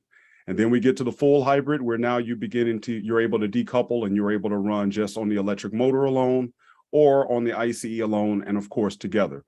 Plug-in hybrid now gives you that same functionality, except now you can plug it in. Of course, usually these vehicles have a much larger battery capacity, and they're able to sometimes run even on electric power much longer or more miles than the traditional full hybrid. And then we move up to the battery electric. And now we're talking about only the electric motor that is propelling the vehicle. And I have to say that because if we were talking about an ICE that is also propelling the vehicle, by our standards, we would place that in the plug-in hybrid category. Now, if we start up from mild hybrid on up the pyramid, all of that is electrified. And I know many manufacturers will sometimes use the term a little loosely and say we're going to be fully electric by 2025 or something like that. And what they really are talking about is that they will have a fully electrified fleet, not all battery electric vehicles that you see there at the top. And I also have to mention, we're talking plug-in hybrid as a transitional ZEV. And we're going to look at that a bit further and how California sees the plug-in hybrid and its role. And actually, Bruce touched on that a little bit in his presentation. Where does it really fit in this future? Because it seems in the end, the ultimate ZEV is going to be a battery electric vehicle and also a fuel cell vehicle. And that's really where California and the rest of the world is going at the moment. So if we go back and look at where the market is at, well, there's a lot of fanfare when we're only looking at just under 3% of BEV registrations in 2001. Now, actually, many would say, well, that's coming out of the pandemic, and coming out of that, when you look at the struggle that the automotive industry has been in, everyone struggled, but certainly that's actually an increase of what we've seen in the past. And I think over the years, many people have wondered why, many forecast houses, and ours included, why we seem to be a little bit more conservative on many of the battery electric vehicles coming out in the marketplace. Well, that's because where was the investment at? In many cases, the investment just was not there. So while many manufacturers talked about some of their plans, some of their goals and aspirations for moving toward battery electric vehicles, it comes back down to the old Jerry Maguire, show me the money. And in this case, once we started seeing the needle move, where you started seeing the investment take place, and then from our end on a powertrain perspective, you also started seeing a little less emphasis on some of the internal combustion engine programs. They were being extended. And then you started also seeing some of the plants begin to change over. Now we started seeing money being put right where the mouth is. And of course, that made us certainly now finally a lot more comfortable saying, okay, now we can actually move the forecast, because previously just doing it on talk, we would have had, perhaps 50% BEVs going back to 2012 when we first started really pushing toward electric vehicles. And many companies came out with various models, but we already know what happened a decade before, that many of those models are not even in the marketplace right now because they were compliance vehicles. So therefore, there are hurdles, and there have been hurdles over the last 10 years. Some of these have been regional differences, potential strategic errors. And I think the last 10 years, we've seen many inflated expectations, and conquering the mainstream ICE customer, that's going to be a challenge. And therefore, we end up looking at how do we cross that chasm? We've had the innovators, your early adopters. And I think if we're talking battery electric, particularly not just globally, but particularly in the United States, you have to really talk about Tesla, and they have just dominated this space. But now, how do you get over to that mass market, to the early majority and late majority consumers? You don't want to neglect them and assume that a battery electric vehicle is going to be applicable to their use. So you have to be very strategic in the type of products so that they still have something in the dealership. You still work through the infrastructure challenges, and I'm not going to go completely into that in this presentation, but let's just say there's certainly a lot of concern over range anxiety versus charging anxiety. The data seems to show that many people certainly charge at home. So in terms of charging itself, there's really not much to worry about. However, what if you plan to take that vehicle on a long trip? Or what type of vehicle do you have? Are you able to charge at many of the charging stations that may be available for that particular model? Are they always working? I think we're seeing enough YouTube videos with that right now. And so those are hurdles that must be overcome. But certainly from a range anxiety standpoint, if we go back to where the industry was at a decade ago, where looking at 100 miles of range was really the goal because it fit the average person's distance and commute to work. Well, now we see that customers are expecting a lot more, and that something that rivals the internal combustion engine. And if you look at the case of Lucid, it actually exceeds almost all of the internal combustion engines on the market. And then lastly, the current investments of regulation versus demand. How do manufacturers really plan for what they know the regulatory bodies all around the world are expecting, but also versus the demand? Right now, the demand is little, and it would probably be even less if we didn't have record high gasoline prices at the moment. But they know this pressure is going to be needed in order to support and really encourage customers to get into their vehicles. And customers may not have a choice if that's the only thing available on the dealership lot. And that leads us to California and the ZEV mandate. The zero emission vehicles mandate has been in effect really going back into the late 90s. And this map, I'm just going to put it up here real fast so you get a look at how the country actually shapes. We have our main ZEV countries here in the dark green, or ZEV states, excuse me, here in the dark green. But I really want to point out Texas and Florida. Because while they are not what we call Section 177 states, and these are states that can adopt California's ZEV mandate as their own. They can't set their own, fuel economy target. As Bruce mentioned earlier, that would be a nightmare for automakers, but they can adopt California's target. And so when you look at Texas and Florida, and you look at Texas being a heavy pickup truck market, one that you wouldn't expect, but from a population standpoint, and even Florida, also, again, another high populated state, they actually have many ZEV or battery electric vehicle sales and enough to end up ranking in the top 5 without having any state saying that you're going to have to make more of these vehicles. Now, for now, the California ZEV mandate is really targeting 22% by 2025. And of course, we won't go all into it on the difficulties and the teeth in the mandate when the Trump administration removed its waiver, but that waiver has been given back. And there are some states that then said, well, wait a minute, hold on. We don't know if we think California should be able to have the waiver back. And I think this gives us a real good example of what states are either all in, what states are not in at all, and then those neutral states. And so now if we look at this map in red, and I just have it labeled as against CARB independence, because now I think it gives us an idea that CARB is looking to go 100% battery electric fuel cell. And then they also are going to be given, right now it hasn't been finalized, but they are expected to still give some amount of credit to plug-in hybrid vehicles. They're looking to make that 100% transition over by 2035. Now, we expect some other states will probably join into that as well. Washington is a perfect example, but certainly the rest of the country may not be in a rush to go ahead and make that transition nearly as quickly. Certainly, the Biden administration is trying to plan for 50% battery electric vehicles by 2030. So I'm sure California will like that.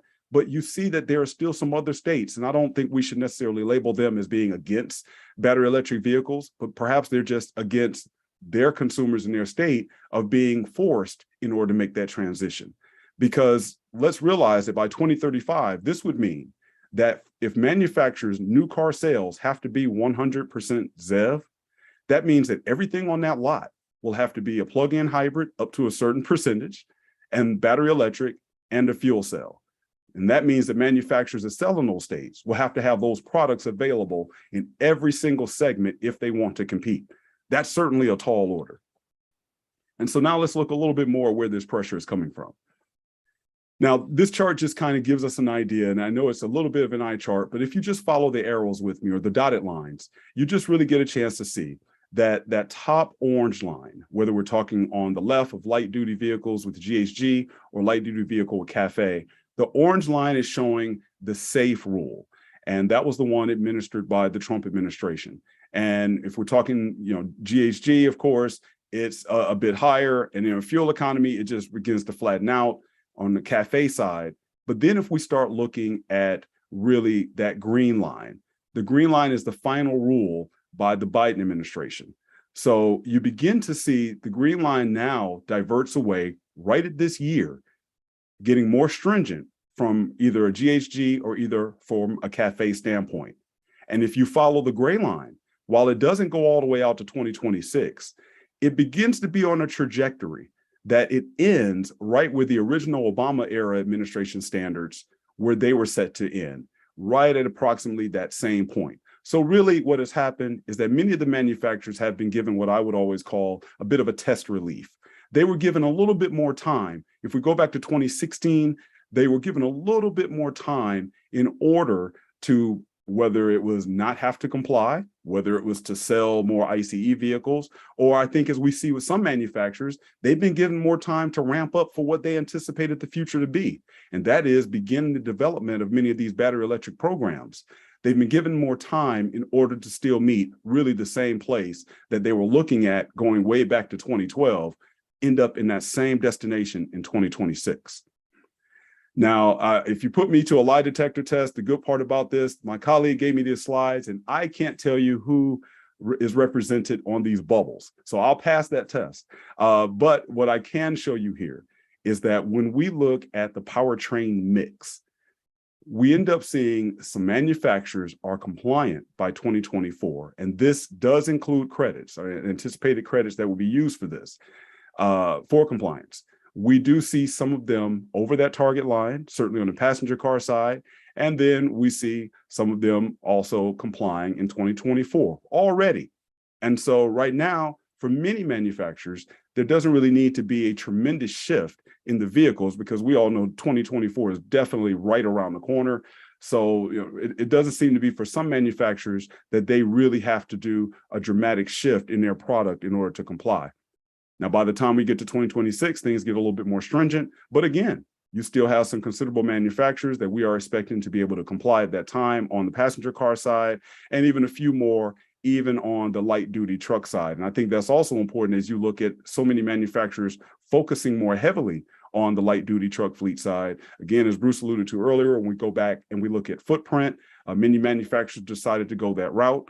And so the vehicles and the products are certainly going to be coming out into the market that are going to assist in that compliance, because as you see, if you have electric vehicles in your fleet, they don't even chart simply on how compliance or how the calculation is measured.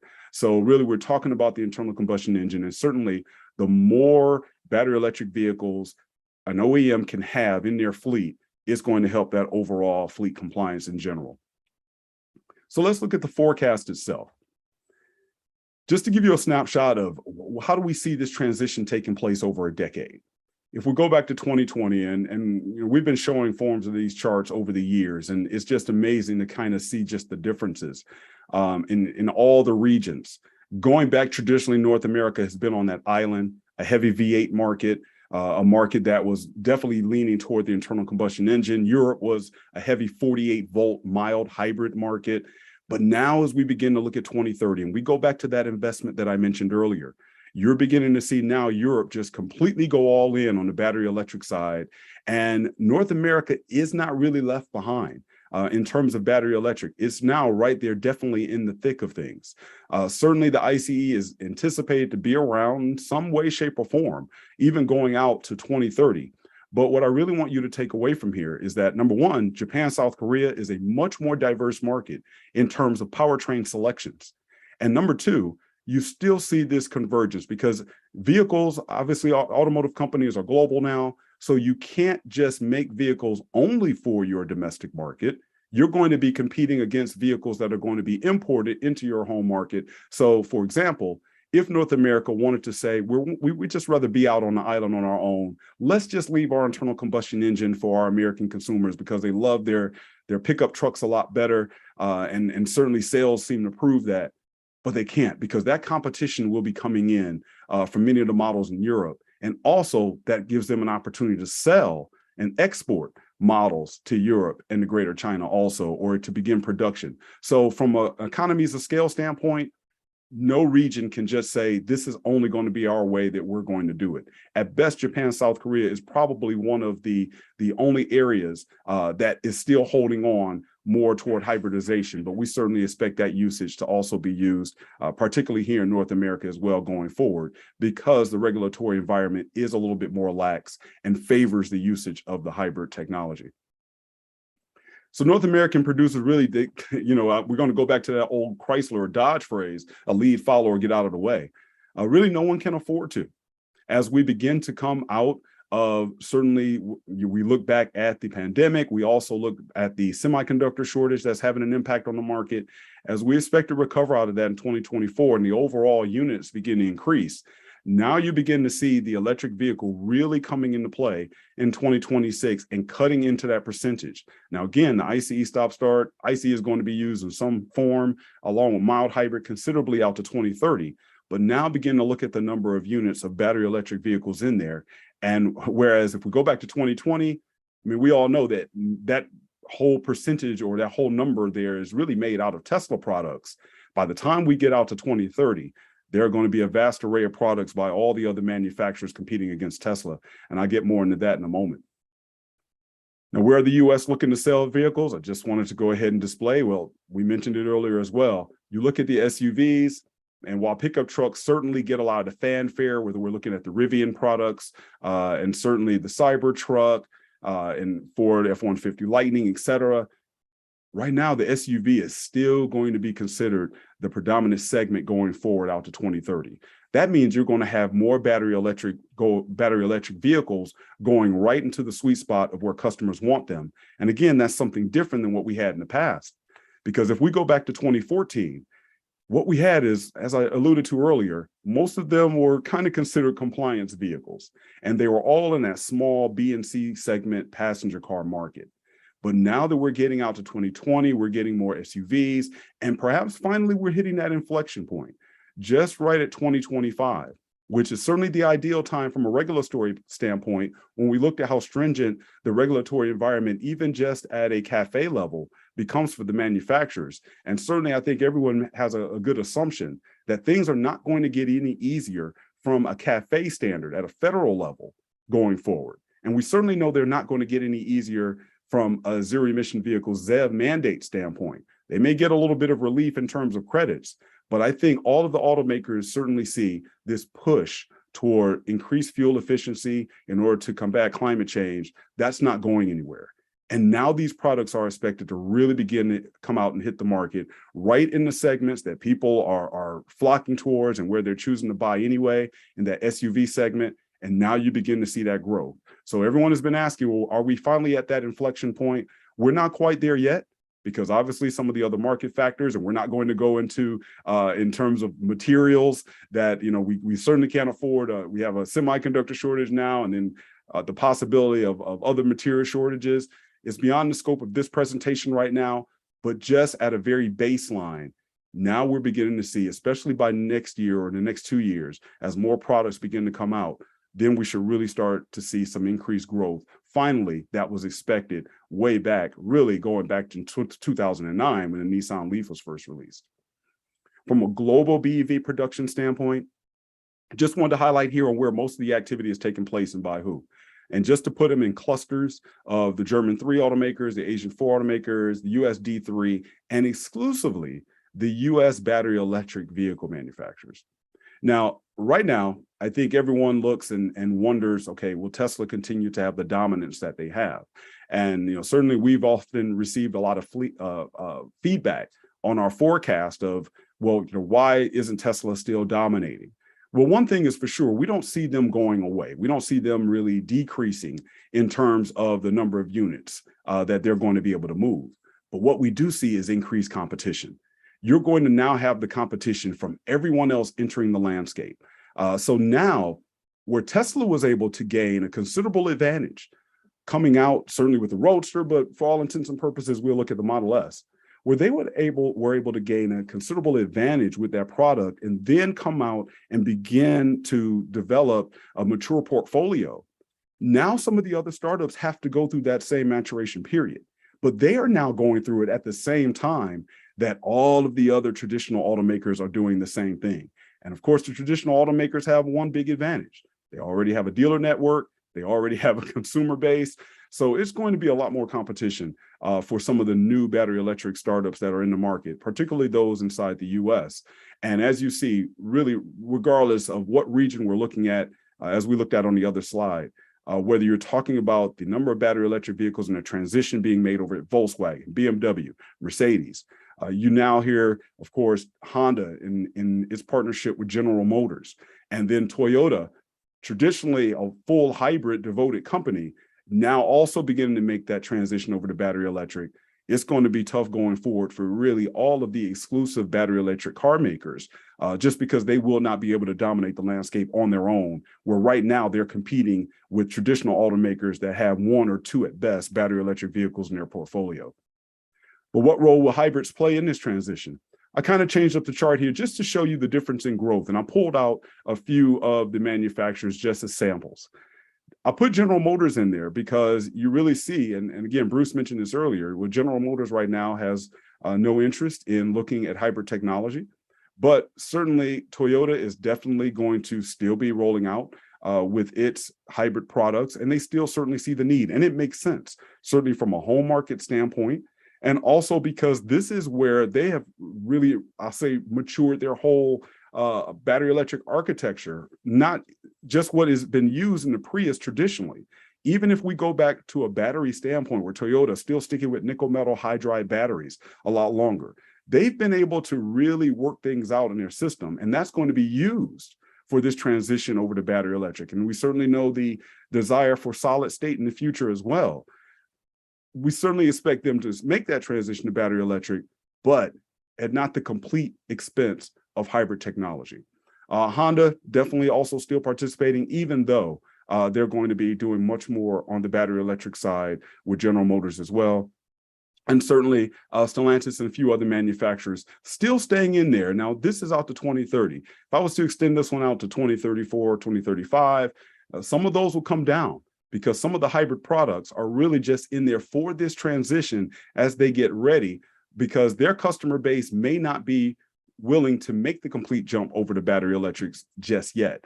And every manufacturer is looking at their portfolio. Can they afford to go completely with a skateboard battery electric vehicle platform? If for now they can use a hybrid platform, then that would be applicable as well. So that's why we expect some of them to be a little bit slower with their transition. And then if we look at engine count, cylinder count, I just want to put this one in here because it goes to show that difference with the North American, again, the market that has been traditionally heavy ICE, especially with V8s. Now we're getting to a future where you're going to have a 3-cylinder engine is expected to actually have more volume going out to 2034 than the V8. Now, there's one caveat to this. I can't name the manufacturer, but this is all really anticipated on the technology of one manufacturer still using the ICE. And so if that changes and that manufacturer chooses to change direction in North America, well, then even the 3-cylinder will struggle here. And now most of your manufacturers will make that, they're making that commitment to only have the ICE on board in a much more limited role or go completely battery electric. And so as we get ready to conclude, certainly, BEVs are going to be needed regionally all around, and that's going to certainly give credence to any manufacturer that needs to really, let's just say, sell this battery electric future and convince even internally of should we do it. If you need those products in other regions that are going to need the demand, that certainly helps the argument. Now, by 2034, globally, we expect that our looking at all our forecasts, the North America production particularly will be 60% battery electric vehicle. Now, right now, looking at the 2021 registrations, imagine 70% belongs to Tesla. But as I said, it's going to be stiff competition in the future coming from many of the other OEMs that you see there to the right.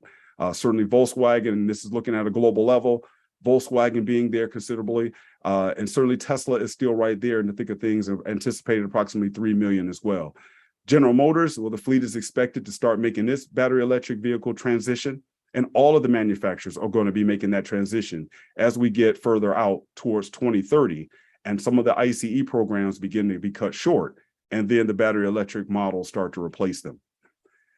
And then I have to mention this. Well, we can't say that every manufacturer is going to comply by 2026, but from a US fleet-wide perspective, we see, if you look at that blue line going down, fleet-wide, we do see, whether we're talking GHG, CAFE, obviously same in terms of what we're measuring, we do see them as complying overall, the fleet. That means some are going to struggle, some may not make it, but again, this is including credits. We do see them being able to do so. And I think that's encouraging because again, this is still in a relatively short time frame, but now we finally have the products that are going to be available in the portfolio for them to be able to get that way. And if we go back to discussions with the ZEV mandate 20 years ago, that was the big hurdle from a battery electric standpoint.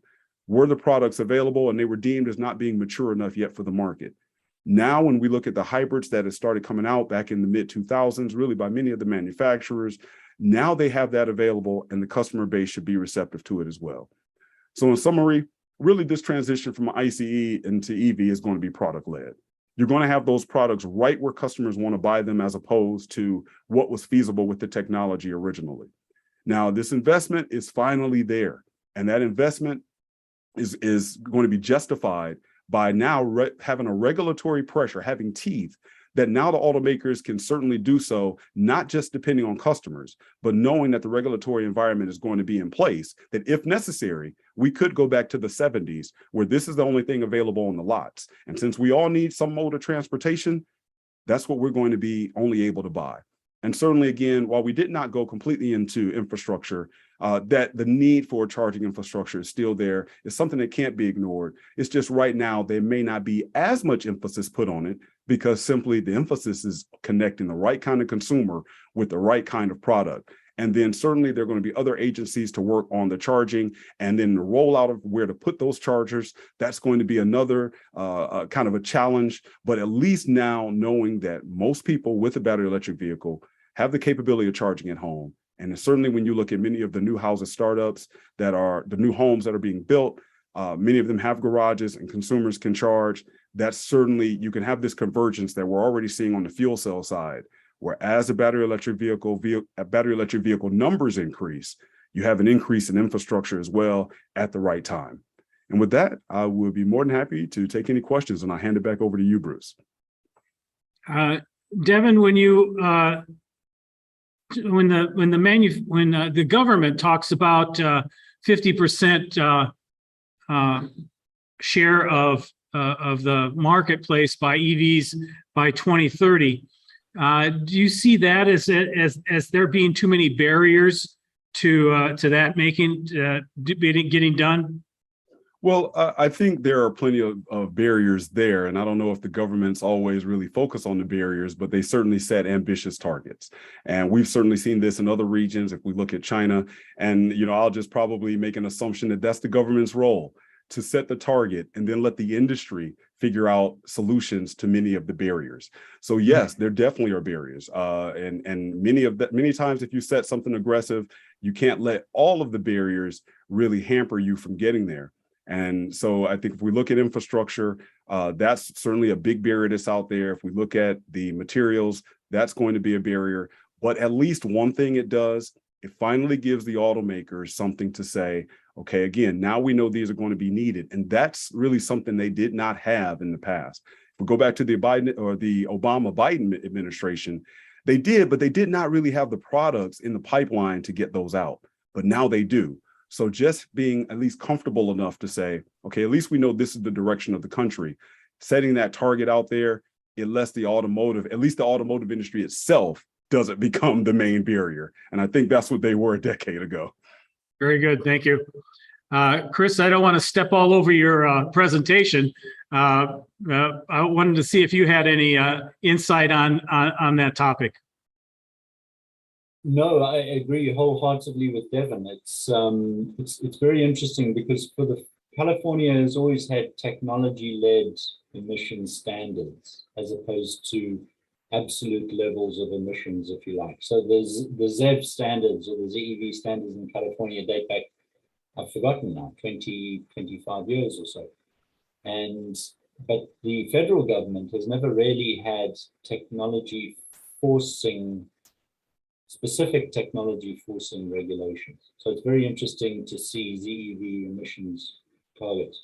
I'm sure Devin has spoken, and I apologize for being tied up in other meetings this morning. And I'll talk more about critical materials. Devin said it's the cost of the vehicles, which, as you know, is elevated. It's the infrastructure, which is the recharging. The federal government is doing a remarkable job in trying to spur extensive vehicle recharging networks. But the third element, over which it appears that very few of us have any control, is the critical materials. And that's it's going to be an enormous issue. As I'll say in my presentation, we had a fleeting moment in 2019 or 2020 where we were, as a nation, truly energy independent in the United States. And we've strived for energy independence since the early 1970s, if not before then. And so it took 50 years to get here. And now we're trading that complete energy independence for a complete dependence upon imported critical materials. Now, you can mine lithium in Bolivia or Chile, but every avenue for beneficiation goes through Southeast Asia. And, the notion, we've seen the pandemic and the disruptions, the notion of trading complete energy independence for complete dependence upon critical foreign materials feels bizarre to me. I'm not sure what Devin's attitude would be, but it feels bizarre to me. Now, Devin, one of the issues that we talked about earlier in the conference is the kind of like the trade-off, or is it really a trade-off? Two things. One is, how do the manufacturers stay profitable while they're spending all this money on vehicles that have relatively small numbers in the past? Now, you and I spoke a little in the past about how many vehicles can a manufacturer make and still be profitable maybe on a global basis, not necessarily in a local basis. How do you see them managing the profitability? Probably within this 10 year time frame while they're making this major transition.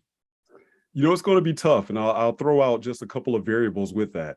On one end, I think the part that you will not necessarily hear advertised too much, and that's going to still be the necessity or the ability to make considerable profit margins off of some spectacular V8 products. I think if we look at some of the recent announcements, you look at the Escalade V, products like that come out. I mean, they still get people passionate, and they will probably sell every one because people want to buy them. And the good part for companies that go that route with their traditional products, that will actually provide funding to invest on the battery electric side. I think it's like a household budget. Once that funding becomes available, we're not going to see them probably invest in more ICEs in the future. That is going to be used to invest instead into battery electric.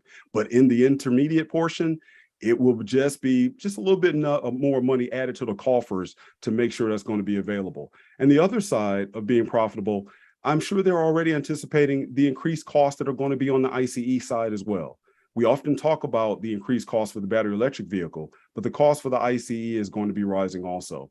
Certainly, those manufacturers that are going to be able to extend some of their engine programs out a little bit longer, they may benefit from that. But if you just look at the fact, again, economies of scale standpoint of when you have less ICE production, the overall cost increasing on the car in general, everything is going to be going up. And now this is where you put pen and paper together and you say, you know what, it may be a lot more cost efficient long-term just to go with that clean sheet battery electric skateboard platform, instead of trying to make a platform that can house a battery and an ICE or just the ICE alone.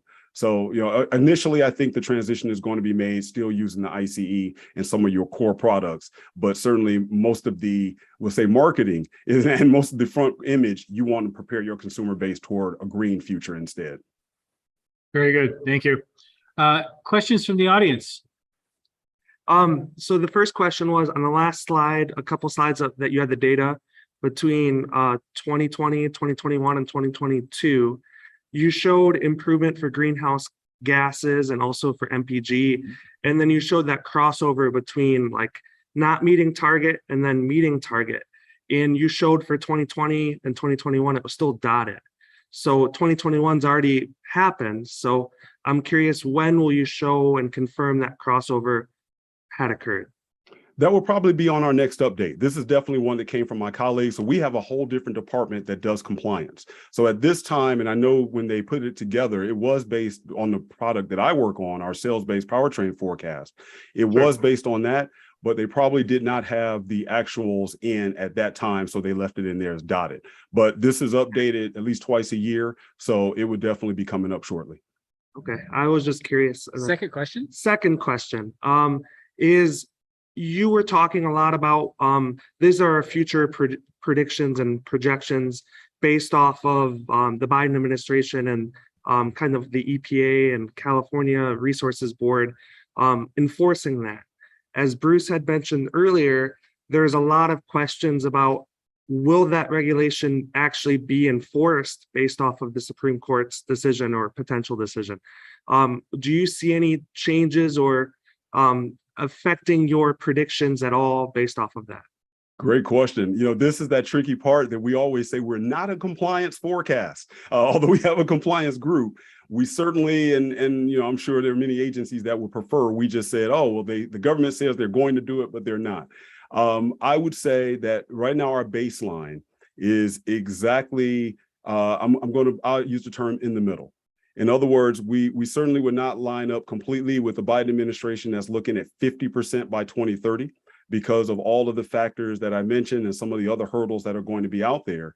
But if anything, we've seen this kind of alignment, especially even if we go back to the Trump administration removing California's waiver, where you saw Ford, BMW, some other manufacturers that came up and they raised their hand and said, you know what, we're still going to, for lack of a better term, support your ZEV mandate, even without the teeth. And so from the forecast angle, we now begin to see some of the manufacturers, regardless of the stringency, certainly on the federal government side, they are still aligning their portfolio and their products to move towards, really zero emissions, whether we're talking GM by 2035 or whether we start looking out to 2050, regardless of what happens at the federal level. At Sure. best, I think the change will come for some of the other manufacturers that have not made that 100% commitment. So I mentioned the kind of diversity in powertrain with some of the Asian manufacturers, or even if you look at Ford still offering some hybrid products. If the federal government was to, let's say back off again after a 2024 election, then I think you could see some manufacturers again delay some of their products coming out because the need, just as we've seen over the last 4 years, just hasn't been there. But right now, we think that they're going to move toward, I'll say, more of a stringent, compliant environment, just because they've already pretty much turned the faucet off on many of their ICE programs or plans for upcoming programs in the future. Sure. Thank you very much. Thank you. Good questions. Yeah, thanks, Devin. Any other questions? Evan, how you doing? Good. How are you? Question for you about the EV manufacturers. In the breakdown of your slides, you basically had like the German 3, the Japanese 4, and etc. Mhm. And then you had things broken down into the exclusive EV American companies. Is that just Tesla? Are there any other exclusive EV companies globally that we should be aware of or that are going to be notable, or even inside the North America that we should be kind of keen to be paying attention to? Oh, you're asking me a tough question, especially to put this one on recorded. But I will say this. No, that was not just Tesla. Obviously, I actually live about 20 miles away from the Lucid facility. So that does include Lucid. That does include Rivian. In our forecast, we also capture Arrival. We capture Canoo as well. Certainly Fisker. I mean, so we do have some other startups in there. And then globally, it gets even more tricky because in that case, I just looked at North America. Globally, then we would have to include all of the Chinese startups as well that would be in there. But for North America, primarily, we're looking at Arrival, Canoo, Lucid, Rivian, and monitoring any other startups that may be getting into the market. But certainly our barrier of entry into the forecast has gotten a bit more tougher because we know there's been some startups that made a lot of fanfare and then pulled up and out and didn't necessarily hit the market. But we have kind of an evaluation that we make on to really say, okay, are they viable? Are they going to be around in the forecast for a while? So because of that, it's probably not as many as you think, but it's certainly more than Tesla that make up that number. Sure. And just as a follow-up question to that I just kind of thought of on the spot. So Okay. apologies. Going back to, like the D3, the German 3, the Japanese 4, whatever, the way that you have things set up, do you foresee in the future that there will be an EV 3 or a 5 where it basically just only 3 or 4 or 5 of these exclusive EV manufacturers will survive successfully? Now, that is a great question because, I always wonder if we go back, and I think Bruce and I were talking about this to, let's look at Kleenex. We know it's tissue paper, but yet the brand name, you think Kleenex, or we talk about Xerox. Right now, in many of the minds of consumers, electric vehicle equals Tesla, just like hybrid used to equal Prius. And so I don't think we're going to have that. But, if with my forecasting hat on, if there was a sliver of possibility there, I think once we start getting out well beyond, let's say 2040, 2050, depending on what is the world going to look like in, let's say, a completely autonomous vehicle landscape, where now there's no longer really, it doesn't matter what the name on the vehicle actually is. It was really maybe about the software, about the interior. If we ever get to that point where a vehicle is simply a utility product and many think we may get there, we already think we're there where no one cares what's underneath the hood, then, you know, I think that's certainly a possibility in the future. I don't see it certainly in our forecast horizon at all. But I think if we go really long term into, we'll just say this future mobility world, I think that definitely could be a possibility, because at that point, when, you know, right now, if you're an avid Ford lover, you know, you love Ford, you love GM, you know, you love whatever. But eventually, when we're talking about skateboard platforms, what are people going to be in love with? A particular battery maker? You know, what we're going to have to redefine our allegiance to a vehicle. And at that point, you know, and again, maybe we're talking 30 or 50 years down the line, it may not matter the name that's on there. You might just have a few that are really dominating the landscape. Okay, great. Thank you. Thank you. All right, Devin, thank you very much. We're going to have to cut it off. If you want to stick around for Chris's Q&A, that'd be great. Get your 2 cents in. Chris Atkinson is currently the Director of Smart Mobility Initiative and Professor of Mechanical and Aerospace Engineering at Ohio State University. He's also currently the Deputy Director of the Office of the Assistant Secretary of Research and Technology at the US DOT. He's authored over 70 peer-reviewed publications with over 2,200 citations and holds 2 U.S. and international patents. He received the Moody Award from ASME in '92, and in addition to being a fellow of the ASME, is a fellow of SAE. Welcome, Chris. Thanks very much, Bruce. Can you hear me okay? I think so. Yeah. Thanks. So as Bruce said, Chris Atkinson, Ohio State University. I'd like to make it clear that I'm representing OSU and myself only, and no other entity or institution or federal agency. Good morning, everybody. Chris Atkinson, Professor and Director of Smart Mobility at Ohio State University. I'd like to talk to you about what does the future hold for hybrid electric powertrains.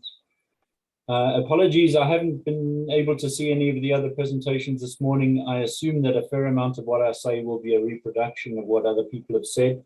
So Bruce, feel free to speed me along if that is the case.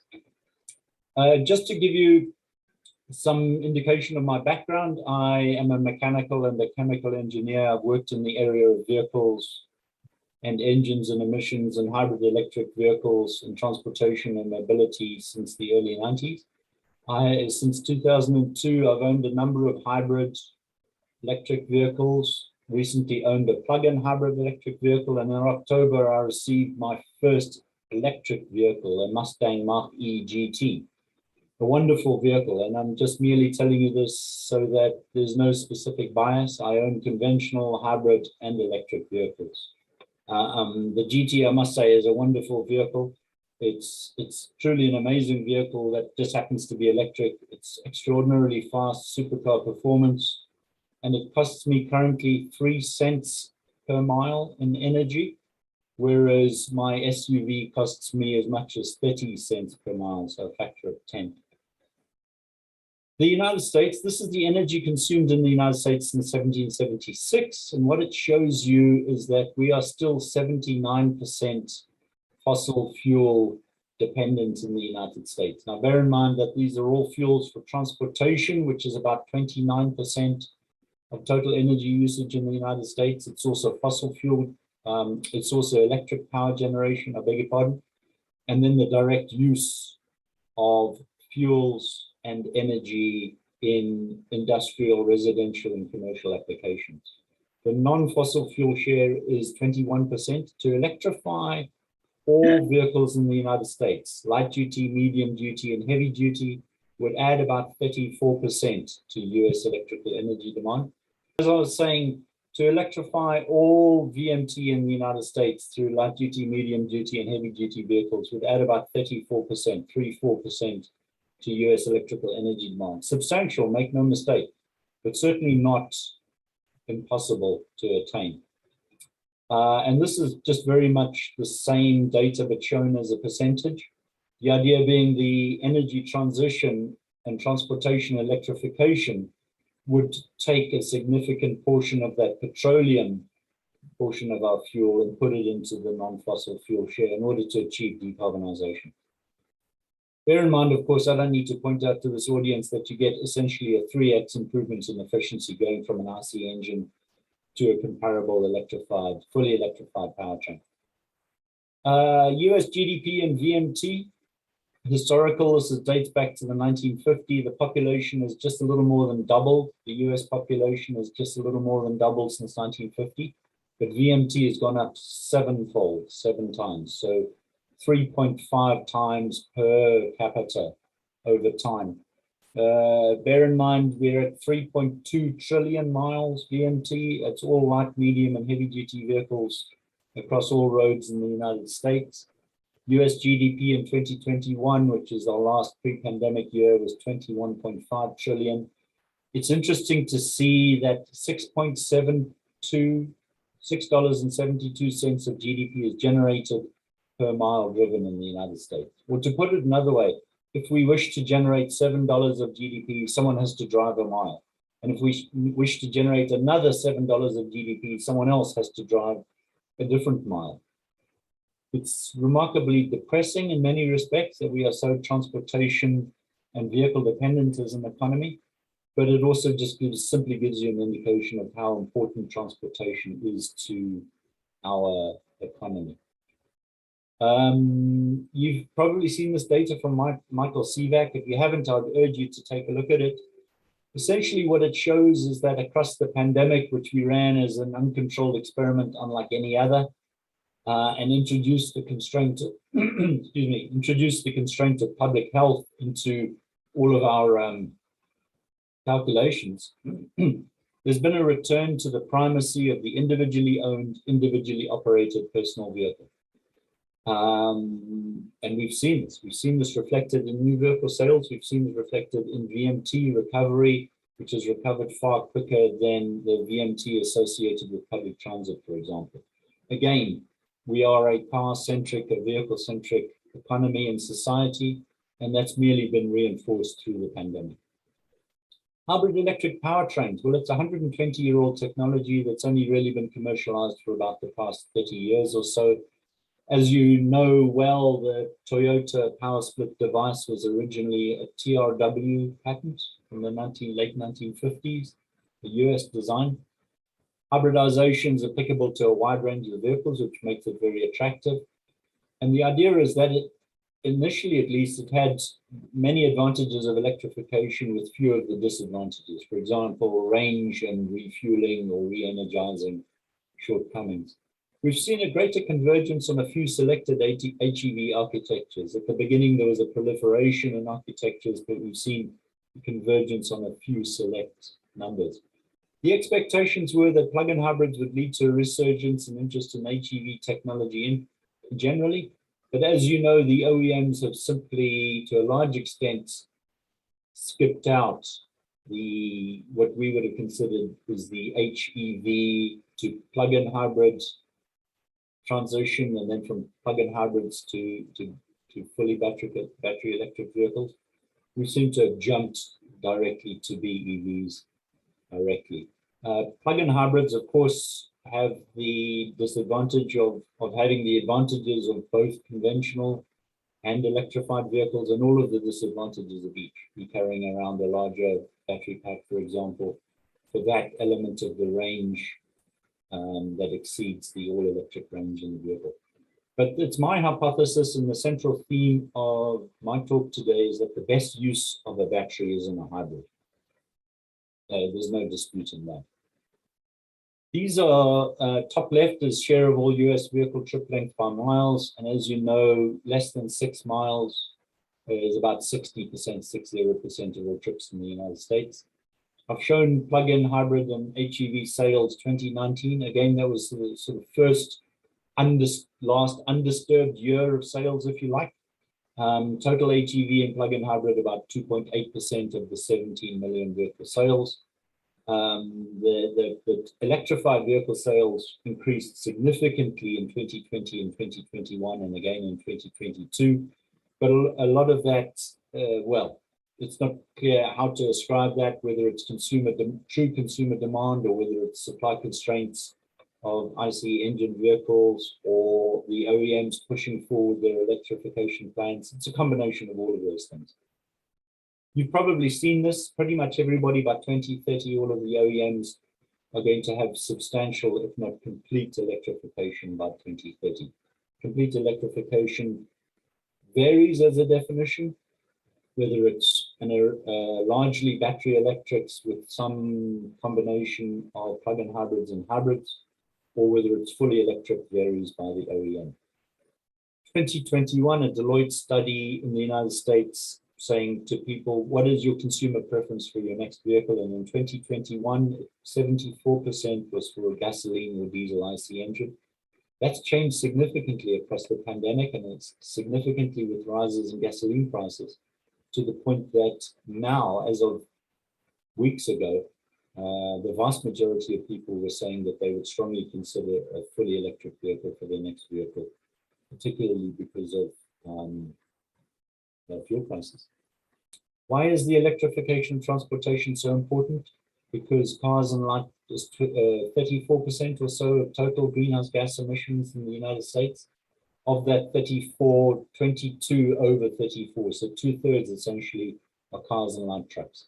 A substantial area of decarbonization. Why electrification? Well, this is what I was saying earlier with Devin, is that it's an example of public policy requiring a specific technical solution and not simply a level of performance. In the past, we used to say, the NHTSA and EPA and DOT used to say to OEMs, you need to achieve this specific level of emissions, and you need to achieve this specific corporate average fuel economy requirements. But now they are requiring full electrification in essence, which is a deviation from simply setting a target of emissions or fuel efficiency or vehicle efficiency that needs to be met. Let's talk about the semiconductor shortage. I don't know whether people have spoken about that today. A single 12-inch wafer represents $32 million of vehicle sales in the United States, where each of those 660 elements on the wafer represents a $200 microprocessor. So the most expensive microprocessor that exists on a vehicle today is of that order. Bear in mind that semiconductors, I need not point this out, but they're not simply microprocessor, they're also power electronics, memory, logic ICs, sensors, networking components, and other discrete components. We've seen a loss of as much as 3 or 4 million vehicles sold per year. And with the average sales price now 47,000, we're looking at $200 billion in the United States alone in lost sales for each year of the disruption. And we're now in our 3rd year of disruption. $600 billion in lost vehicle sales. And you can say, well, that simply leads to greater pent-up demand. It doesn't. It raises the value of 15-year-old Honda Civics is what it does. And it's a terrible thing from a number of reasons, one of which is vehicle fuel efficiency, the other one of which is emissions, and the third and most important one is vehicle safety. We need to see a significant turnover in time of the vehicle fleet in order to achieve improving and increasing vehicle safety, reducing criteria pollutant emissions, and improving vehicle energy efficiency. And if you simply have a hiatus in new vehicle sales where we are down 3 or 4 million per year, that is 3 or 4 million new vehicles that do not improve the safety, efficiency, and low emissions capability of the existing vehicle fleet. In about 2019, 2020, we became a net zero energy importer, something we've been trying to achieve for the last 50 years or so. The top line is crude oil. We still import 5, 6, or 7 million barrels a day, down from well over 20 in the early 2000s.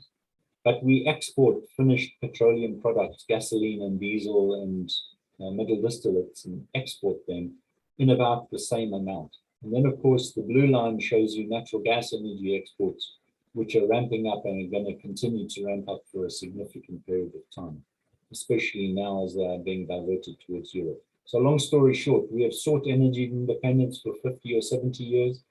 We have achieved it by and large. And now, just as we are doing so, now we are jumping architectures from internal combustion engines driven by fossil fuels largely to battery-powered vehicles that are fully dependent upon important critical materials. We'll talk more about that in a moment. An engine is only as polluting as its fuel. We have low carbon fuels, we have zero carbon fuels, including synthetic fuels, e-fuels, hydrogen. Hydrogen, as you know, burns well in internal combustion engines. It's the most fugitive molecule, of course, so there's a problem with low bypass rings in conventional engines. We have to worry about those sorts of things. And then, of course, what about NOx? If you use ambient air as your oxidizer, which comes along with nitrogen in it, you're going to run into NOx problems, but they're readily addressable through after treatment. Efficiency, we have engines that now approach or exceed 50%, 50% peak brake thermal efficiency. What's really interesting is that there's at least half a dozen completely different configurations of different fuels: compression ignition, spark ignition, lean burn, long stroke, pre-chambers, spark ignited natural gas with water injection, diesels with or without waste heat recovery. A number. We've been working on engines for 120 years or more, as you well know. And just as we're achieving remarkable peak efficiencies of 50% brake thermal efficiency at remarkably low criteria pollutant emissions, I would add, for engines that could run on any particular fuel, anything that combusts essentially, including zero carbon or net negative carbon fuels. Just as we're reaching that, the pinnacle of peak engine, so we're abandoning that architecture. It's remarkably disappointing from an engineering point of view. Of course, there's always emissions. We have to worry about cost, packaging, and further development costs. As Devin alluded, OEMs are now achieving 100% of their profits from their ICE engine vehicles and investing essentially zero back into them. They achieve 0% of their profits from their fully electrified vehicles, and they're investing 100% of development in those vehicles. But as an industry, how poor a job have we done that the ICE engine is now considered dead? And the answer is we've done a remarkably poor job. And it's probably because we fixated on using conventional fossil fuels. And bear in mind, the OEMs were always at the mercy, essentially, of the fossil fuel companies. And so that, every time the OEMs collectively or individually wished for fuel properties to be changed, for example, the oil companies and the fuel companies would say no. And so that was a limitation for engines. I'm claiming now that it's less of a limitation now because we are simply so knowledgeable about how to develop and optimize engines for any one specific fuel that is less of a constraint than it once was. But fossil fuels obviously are not the future, to put it mildly. As you well know, for any incumbent powertrain technology under normal circumstances to displace any other. So think, for example, of rotary engines displacing slider crank piston engines, or gas turbines replacing conventional piston engines, or Stirling engines, for example, or any host of other powertrain technologies. In order for these new entrants, if you like, to displace the old incumbent, the slider crank piston engine running through a transmission, it needs to outperform it in these 7 or 8 categories. Performance, by which we typically mean power density or energy density, efficiency, fuel economy or energy efficiency, emissions, by which we mean regulated criteria pollutants, and now, of course, essentially CO2. And the cost, the total cost of ownership, not simply the original capital outlay for the powertrain system, but also the included energy cost, reliability, mean time between failures, which is a consumer acceptance issue, and then a catch-all category, utility, how well the powertrain operates, its drivability, its NVH, its cold or off-cycle operation, its ease of use, and its transparency of use to the end user. Fuel acceptability, use a readily available fuel or energy source with acceptable range and ease of refueling. Safety, of course, is non-negotiable because it's covered by regulation. So I would posit to you that EVs are better in the performance, efficiency, and emissions realm, worse in terms of cost. I mentioned to you 3 cents a mile for my Mustang Mach-E versus 30 cents per mile for energy, but it is a $65,000 vehicle. I had to install a home level 2 recharger, which cost me $2,500. And issues like that. In terms of utility, because of its range problems, and the requirement for recharging periodically, and its limited range in terms of traveling on long trips, it's clearly a detriment. And that's reflected as well in the fuel acceptability too. So for the first time, we've seen a new technology, which I'm calling EVs, displace an incumbent technology, ICEs, without meeting or exceeding the advantages over the IC engine in those 8 categories. And it's a remarkable thing. And it's all driven by policy, essentially. 2 things, policy and the willingness or of the OEMs to appear to be forward-looking in their outlook. Now, why did I say the very best use of a battery is in a hybrid? Here is a very graphic example of that. I've taken the Toyota RAV4 for 2 reasons. One of which is that it's a very large, selling 400,000 vehicles in the United States per year today, but it's a very popular form factor, body style, the crossover, as you know, but most importantly, because it occurs in 4 different configurations. Well, sort of it occurs in 4 different configurations. There's the RAV4 gasoline, which achieves 30 miles per gallon gasoline equivalent. These are window sticker numbers, by the way. It's exactly 30. The RAV4 hybrid, which is a gasoline hybrid, achieves 40, exactly 40. The RAV4 Prime, which is a plug-in hybrid with about 22-mile range or so, it achieves 94 miles per gallon gasoline equivalent. Of course, we understand that the way in which the EPA designates the vehicle gasoline equivalency, and that's included in that.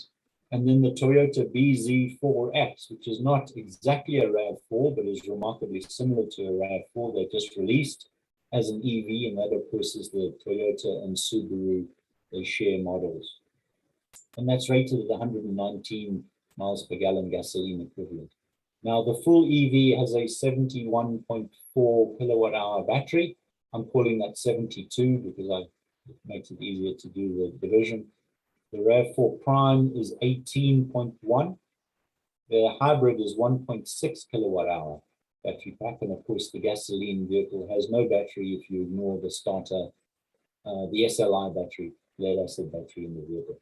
So for every 1 Toyota BZs, if you were limited in your battery capacity, if you were limited in the critical materials that go into your battery, for every 1 BZ4, you could produce 4 RAV4 Primes, or you could produce 44 RAV4 hybrids, and you could produce an infinite number of RAV4 gasoline vehicles, right? Now, so that's the 44 is the key number. For every 72 kilowatt hours of critical battery materials, you could have a fleet of 45 vehicles that would each travel 15,000 miles per year, which is the average typical, for a total of 675,000 annual VMT miles. There's 4 different configurations you could have. You could have 1 EV and 44 gasoline vehicles. That would be 1 vehicle at 119 miles per gallon gasoline equivalent, and 44 at 30 miles per gallon. And that gives you a fleet average of 31.98, call it 32. You could, for the same 72 kilowatt hours, have 4 plug-in hybrids. You would then require 41 gasolines to make up your 45 vehicle fleet. And you would have 35.69 miles per gallon gasoline equivalent. Or you could have 44 hybrids and 1 gasoline, and that would give you a fleet average of 39.78.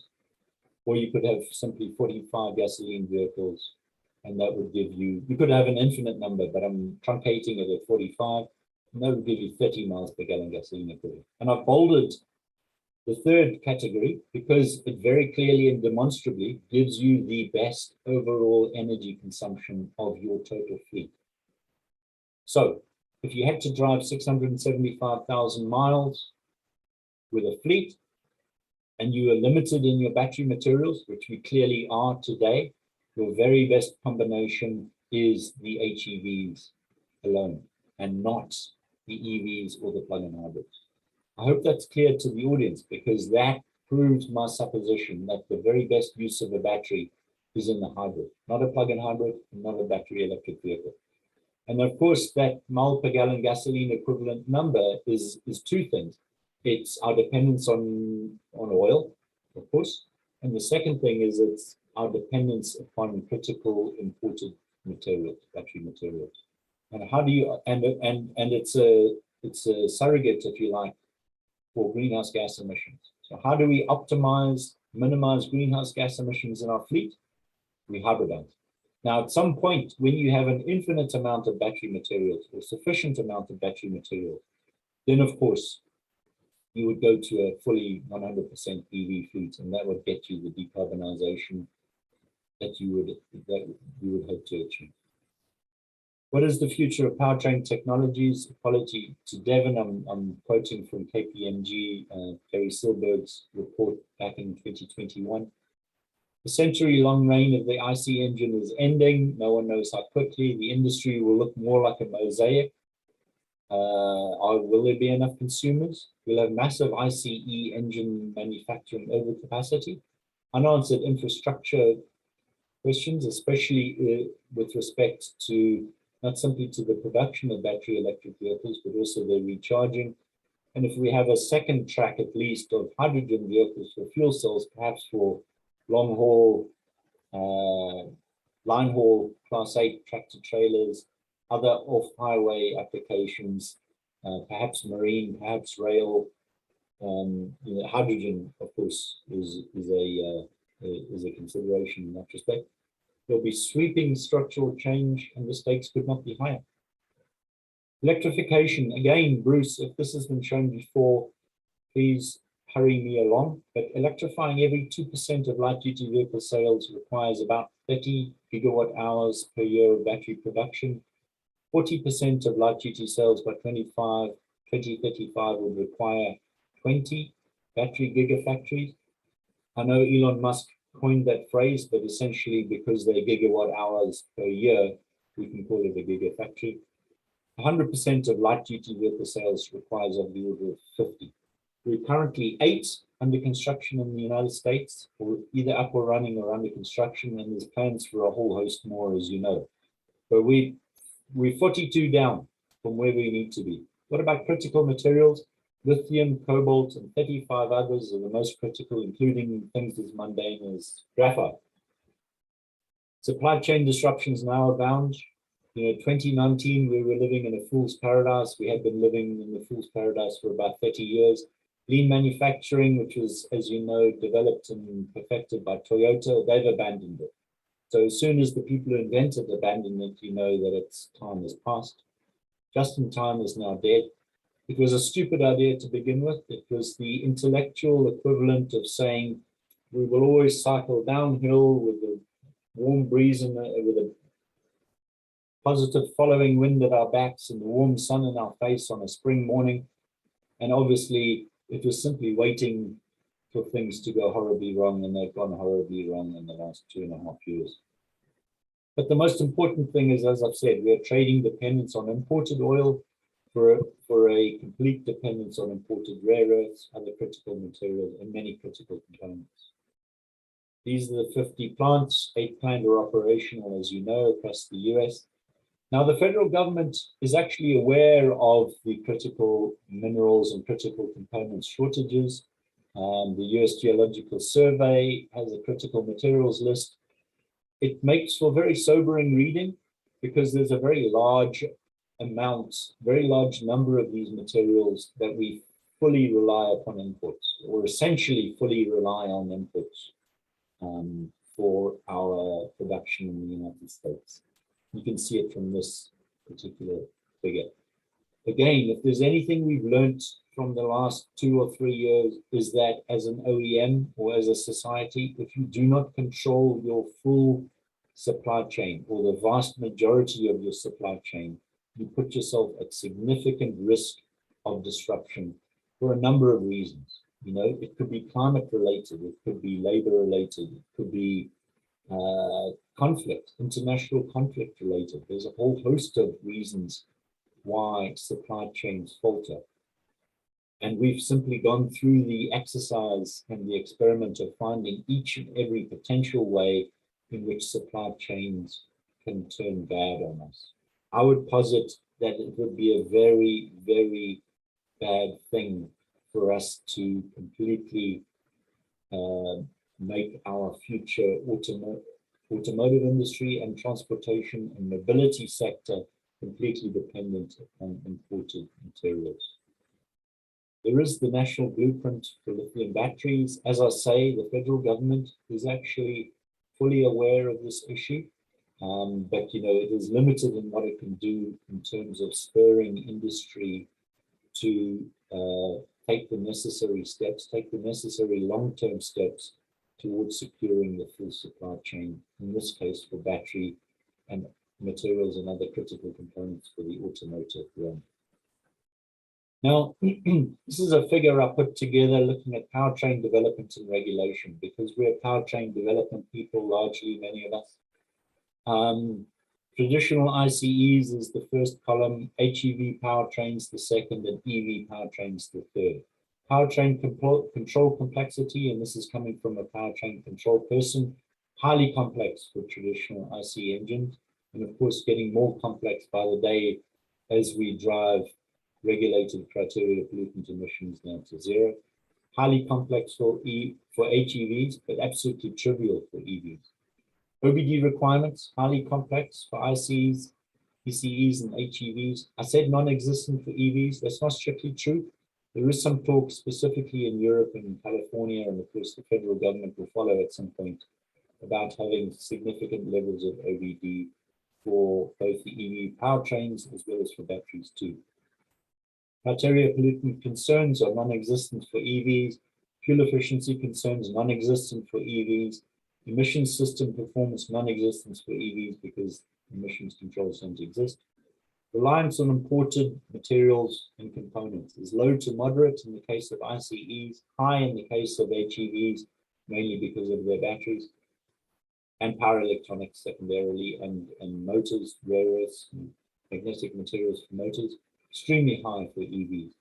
Linkage with the fuel is complete for ICEs, moderate for HEVs, and completely disconnected for EVs. For example, no one castigates EV drivers for the fact in Ohio that the vast majority of the power here in Columbus, Ohio, comes from coal-fired power plants, versus the vast majority coming from hydroelectricity in the state of Washington.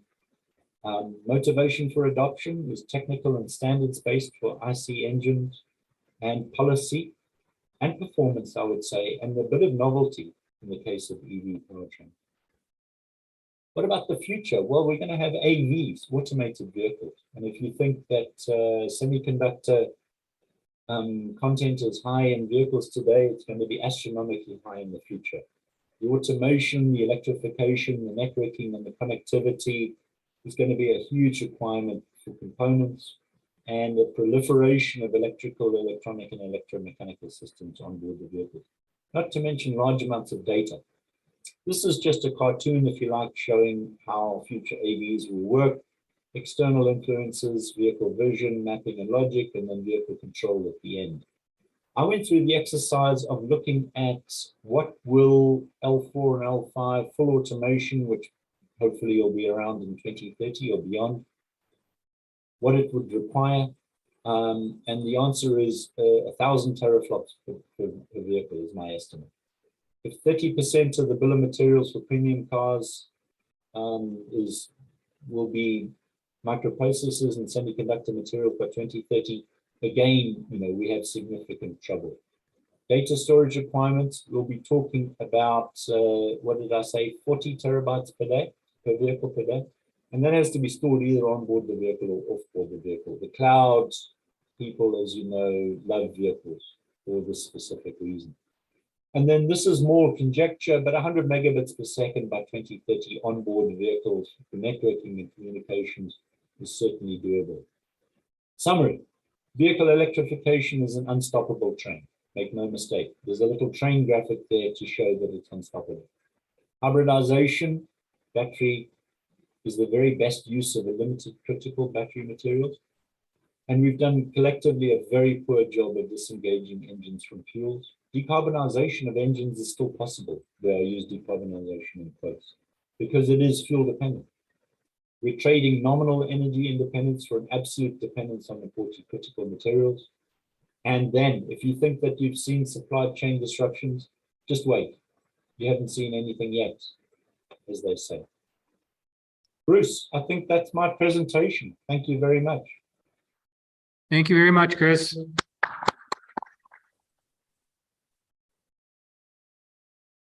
Wow, you threw a lot of cold water on some of the technologies here, Chris.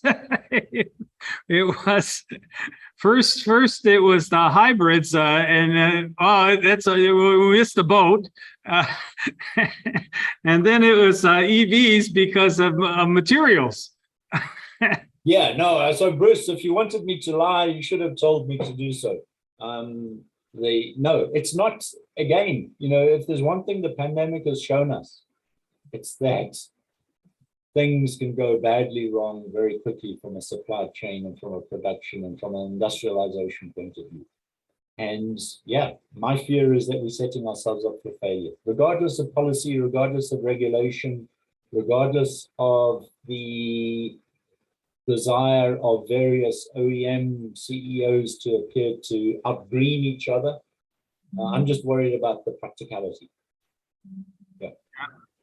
Yeah, I was thinking about this, especially the minerals and materials thing that you were talking about, and I'm seeing this potential for even though Devin was talking about forecast for 2030 where you're seeing lots of EVs, and I wonder if actually a slowing down of the process, which is probably not good for the environment in the long term, but in terms of getting control of the materials system, might be a good thing in the long term.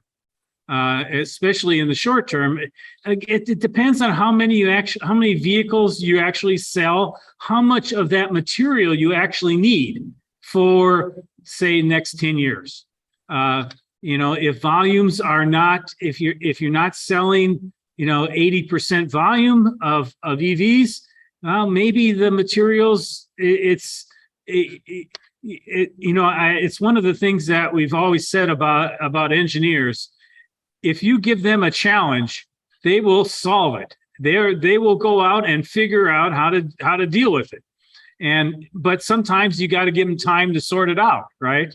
I don't know if the mineral story and the rare earth materials are. I wonder if those are something that is an engineering solvable, or is that really negotiations with other countries where you have to find these things and do negotiations, or find it within the say continental North America somewhere. Those are all good questions, and as you point out, Bruce, people are looking at low content rare earth or zero content rare earth motors, for example, just to give one specific example.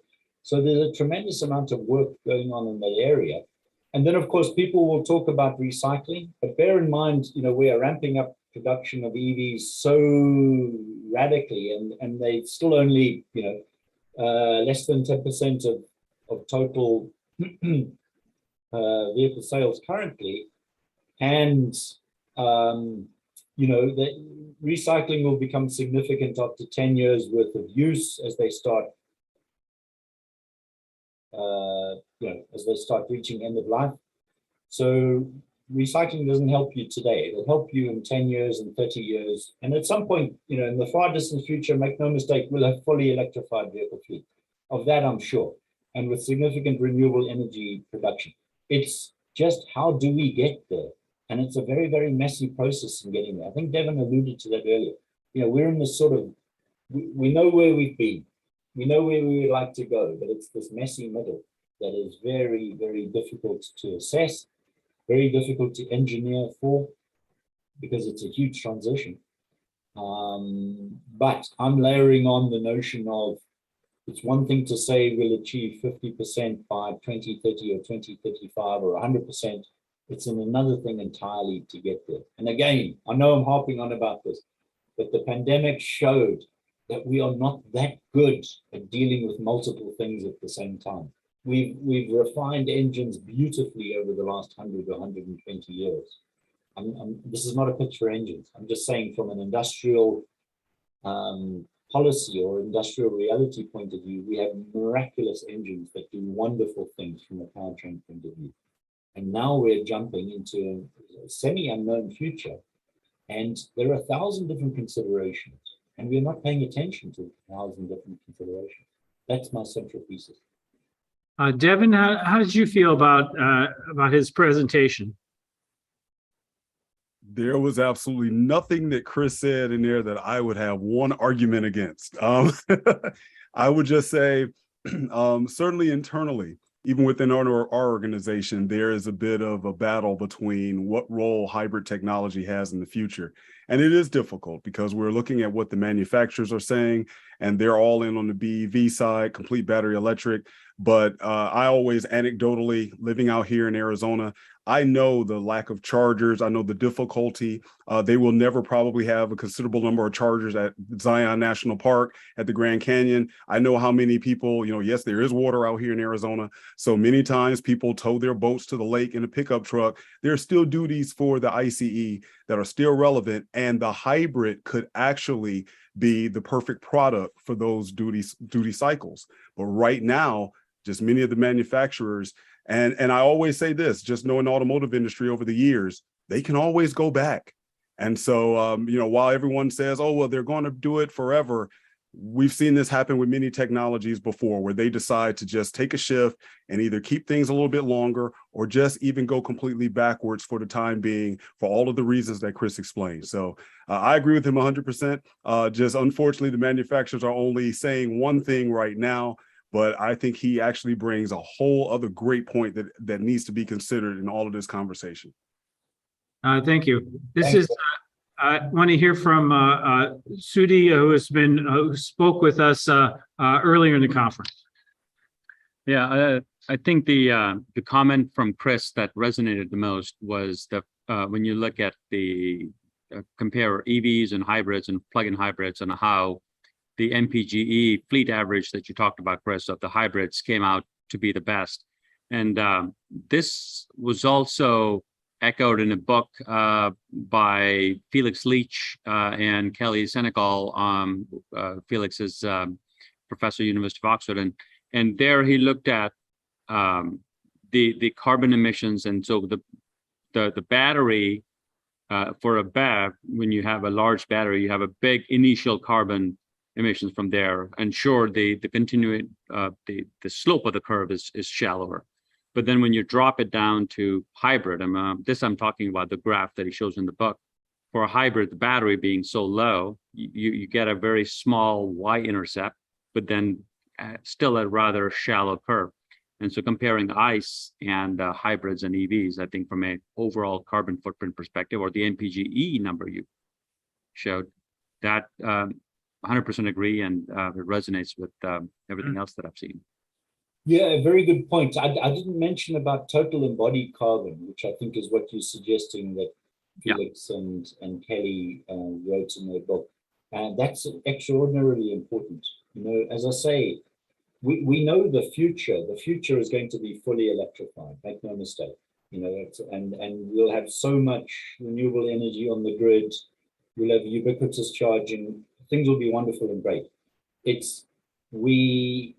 Today, we will use our, let's call it dirty grid, if you like, to generate the materials, the copper, the aluminum, the steel, the plastics, all of the batteries, all of the power electronics.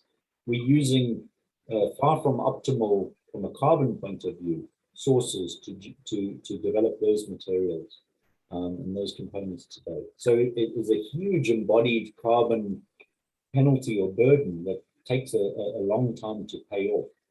In 30 or 40 or 50 years, that embodied carbon element will be tiny. And once you, as I say, once every vehicle is essentially electrified, then you're going to have a really nice virtuous cycle of recycling of these critical materials. So we won't depend upon imported materials to the same extent at that point. But yes, I did not mention the total life cycle cost. I was really reflecting the greenhouse gas emissions as the EPA understands them today, or as the EPA claims them today. Yeah. Now, Chris, one of the things that we're seeing in the from the Supreme Court decision, and it's probably maybe coming down next year on autos, is maybe a dialing back of what regulation can actually do. Do you think that this might be the an opportunity for hybrids? I honestly don't know, Bruce. I wish I could read the tea leaves in that way. My fear is that we have allowed, as I say, we'll all be fully electric at some point in the future. It's the rate, it's the slope of getting there that is of most concern. I fear that we've allowed the sort of the rhetoric to get ahead of us. Number one. Number two, as I said, you know, if we have a system in stasis, we as engineers can optimize and modulate and keep it well under control. But at the moment, if you have a system with literally thousands of inputs and you don't know which way any of them is trending on any particular day, it's a bit of a recipe for disaster. So I'm not as sanguine about that. I honestly don't know. I can't read the future. I don't know what's likely to happen. Yeah. You know, bear in mind, we don't have industrial policy to speak of in the United States, unlike in Europe and in Asia, China or Japan, or South Korea, for example, where their governments can regulate specific technologies, specific policies, and the industry is forced to conform. We're not really in that same regime in the US, so it's tough. It's tough. It's going to be messy. I think it's going to be fun, but it's going to be messy. Devin, we don't see the CARB actually dialing back on any of their strategies, do we? It's still full speed ahead with zero emissions, right? You know, that's what I was actually going to ask Chris for his perspective. Knowing a little bit of the history of the ZEV mandate, it seems as though they never were really, I'll say, likely to give any credit to, you know, hybridization in the first place, even if we go back to when it started. And I think going forward, I know just listening into some of the workshops a couple of years ago, there was even a bit of a discussion of not including plug-in hybrids in there. And now that has since come back into the discussion. But, you know, it seems like they're just letting that ICE stay around as long as they have to. But, you know, looking at the data that Chris has displayed, it seems as though they would, if your goal is to just lower emissions in the state, that hybridization would be given a lot more credit than it's giving, but they're doing it kicking and screaming. Do you have any questions from the audience? Well, guys, I think I'm going to let you guys go. I think we can. I think it's time for lunch. Thanks very much. Thank you very much. Chris, I want to thank you, and Devin, thanks again for taking the time. Sudi, again, thank you for taking the time. We appreciate it. Our next conference coming up is in September 21st. Future of Automotive IT, our 14th annual. Will be, as usual, we will always like to thank our affiliates. The presentations will be online. We're planning on having the presentations and the video up online at our website by the weekend. And I think that's all we have for today. Again, Devin, Chris, Sudi, and thank you for our audience. Thanks for coming on the audience here in person and the online audience. Thank you all, and we'll talk to you later. Take care. Thanks very much. Pleasure. Thank you, everyone. Bye now. Bye-bye.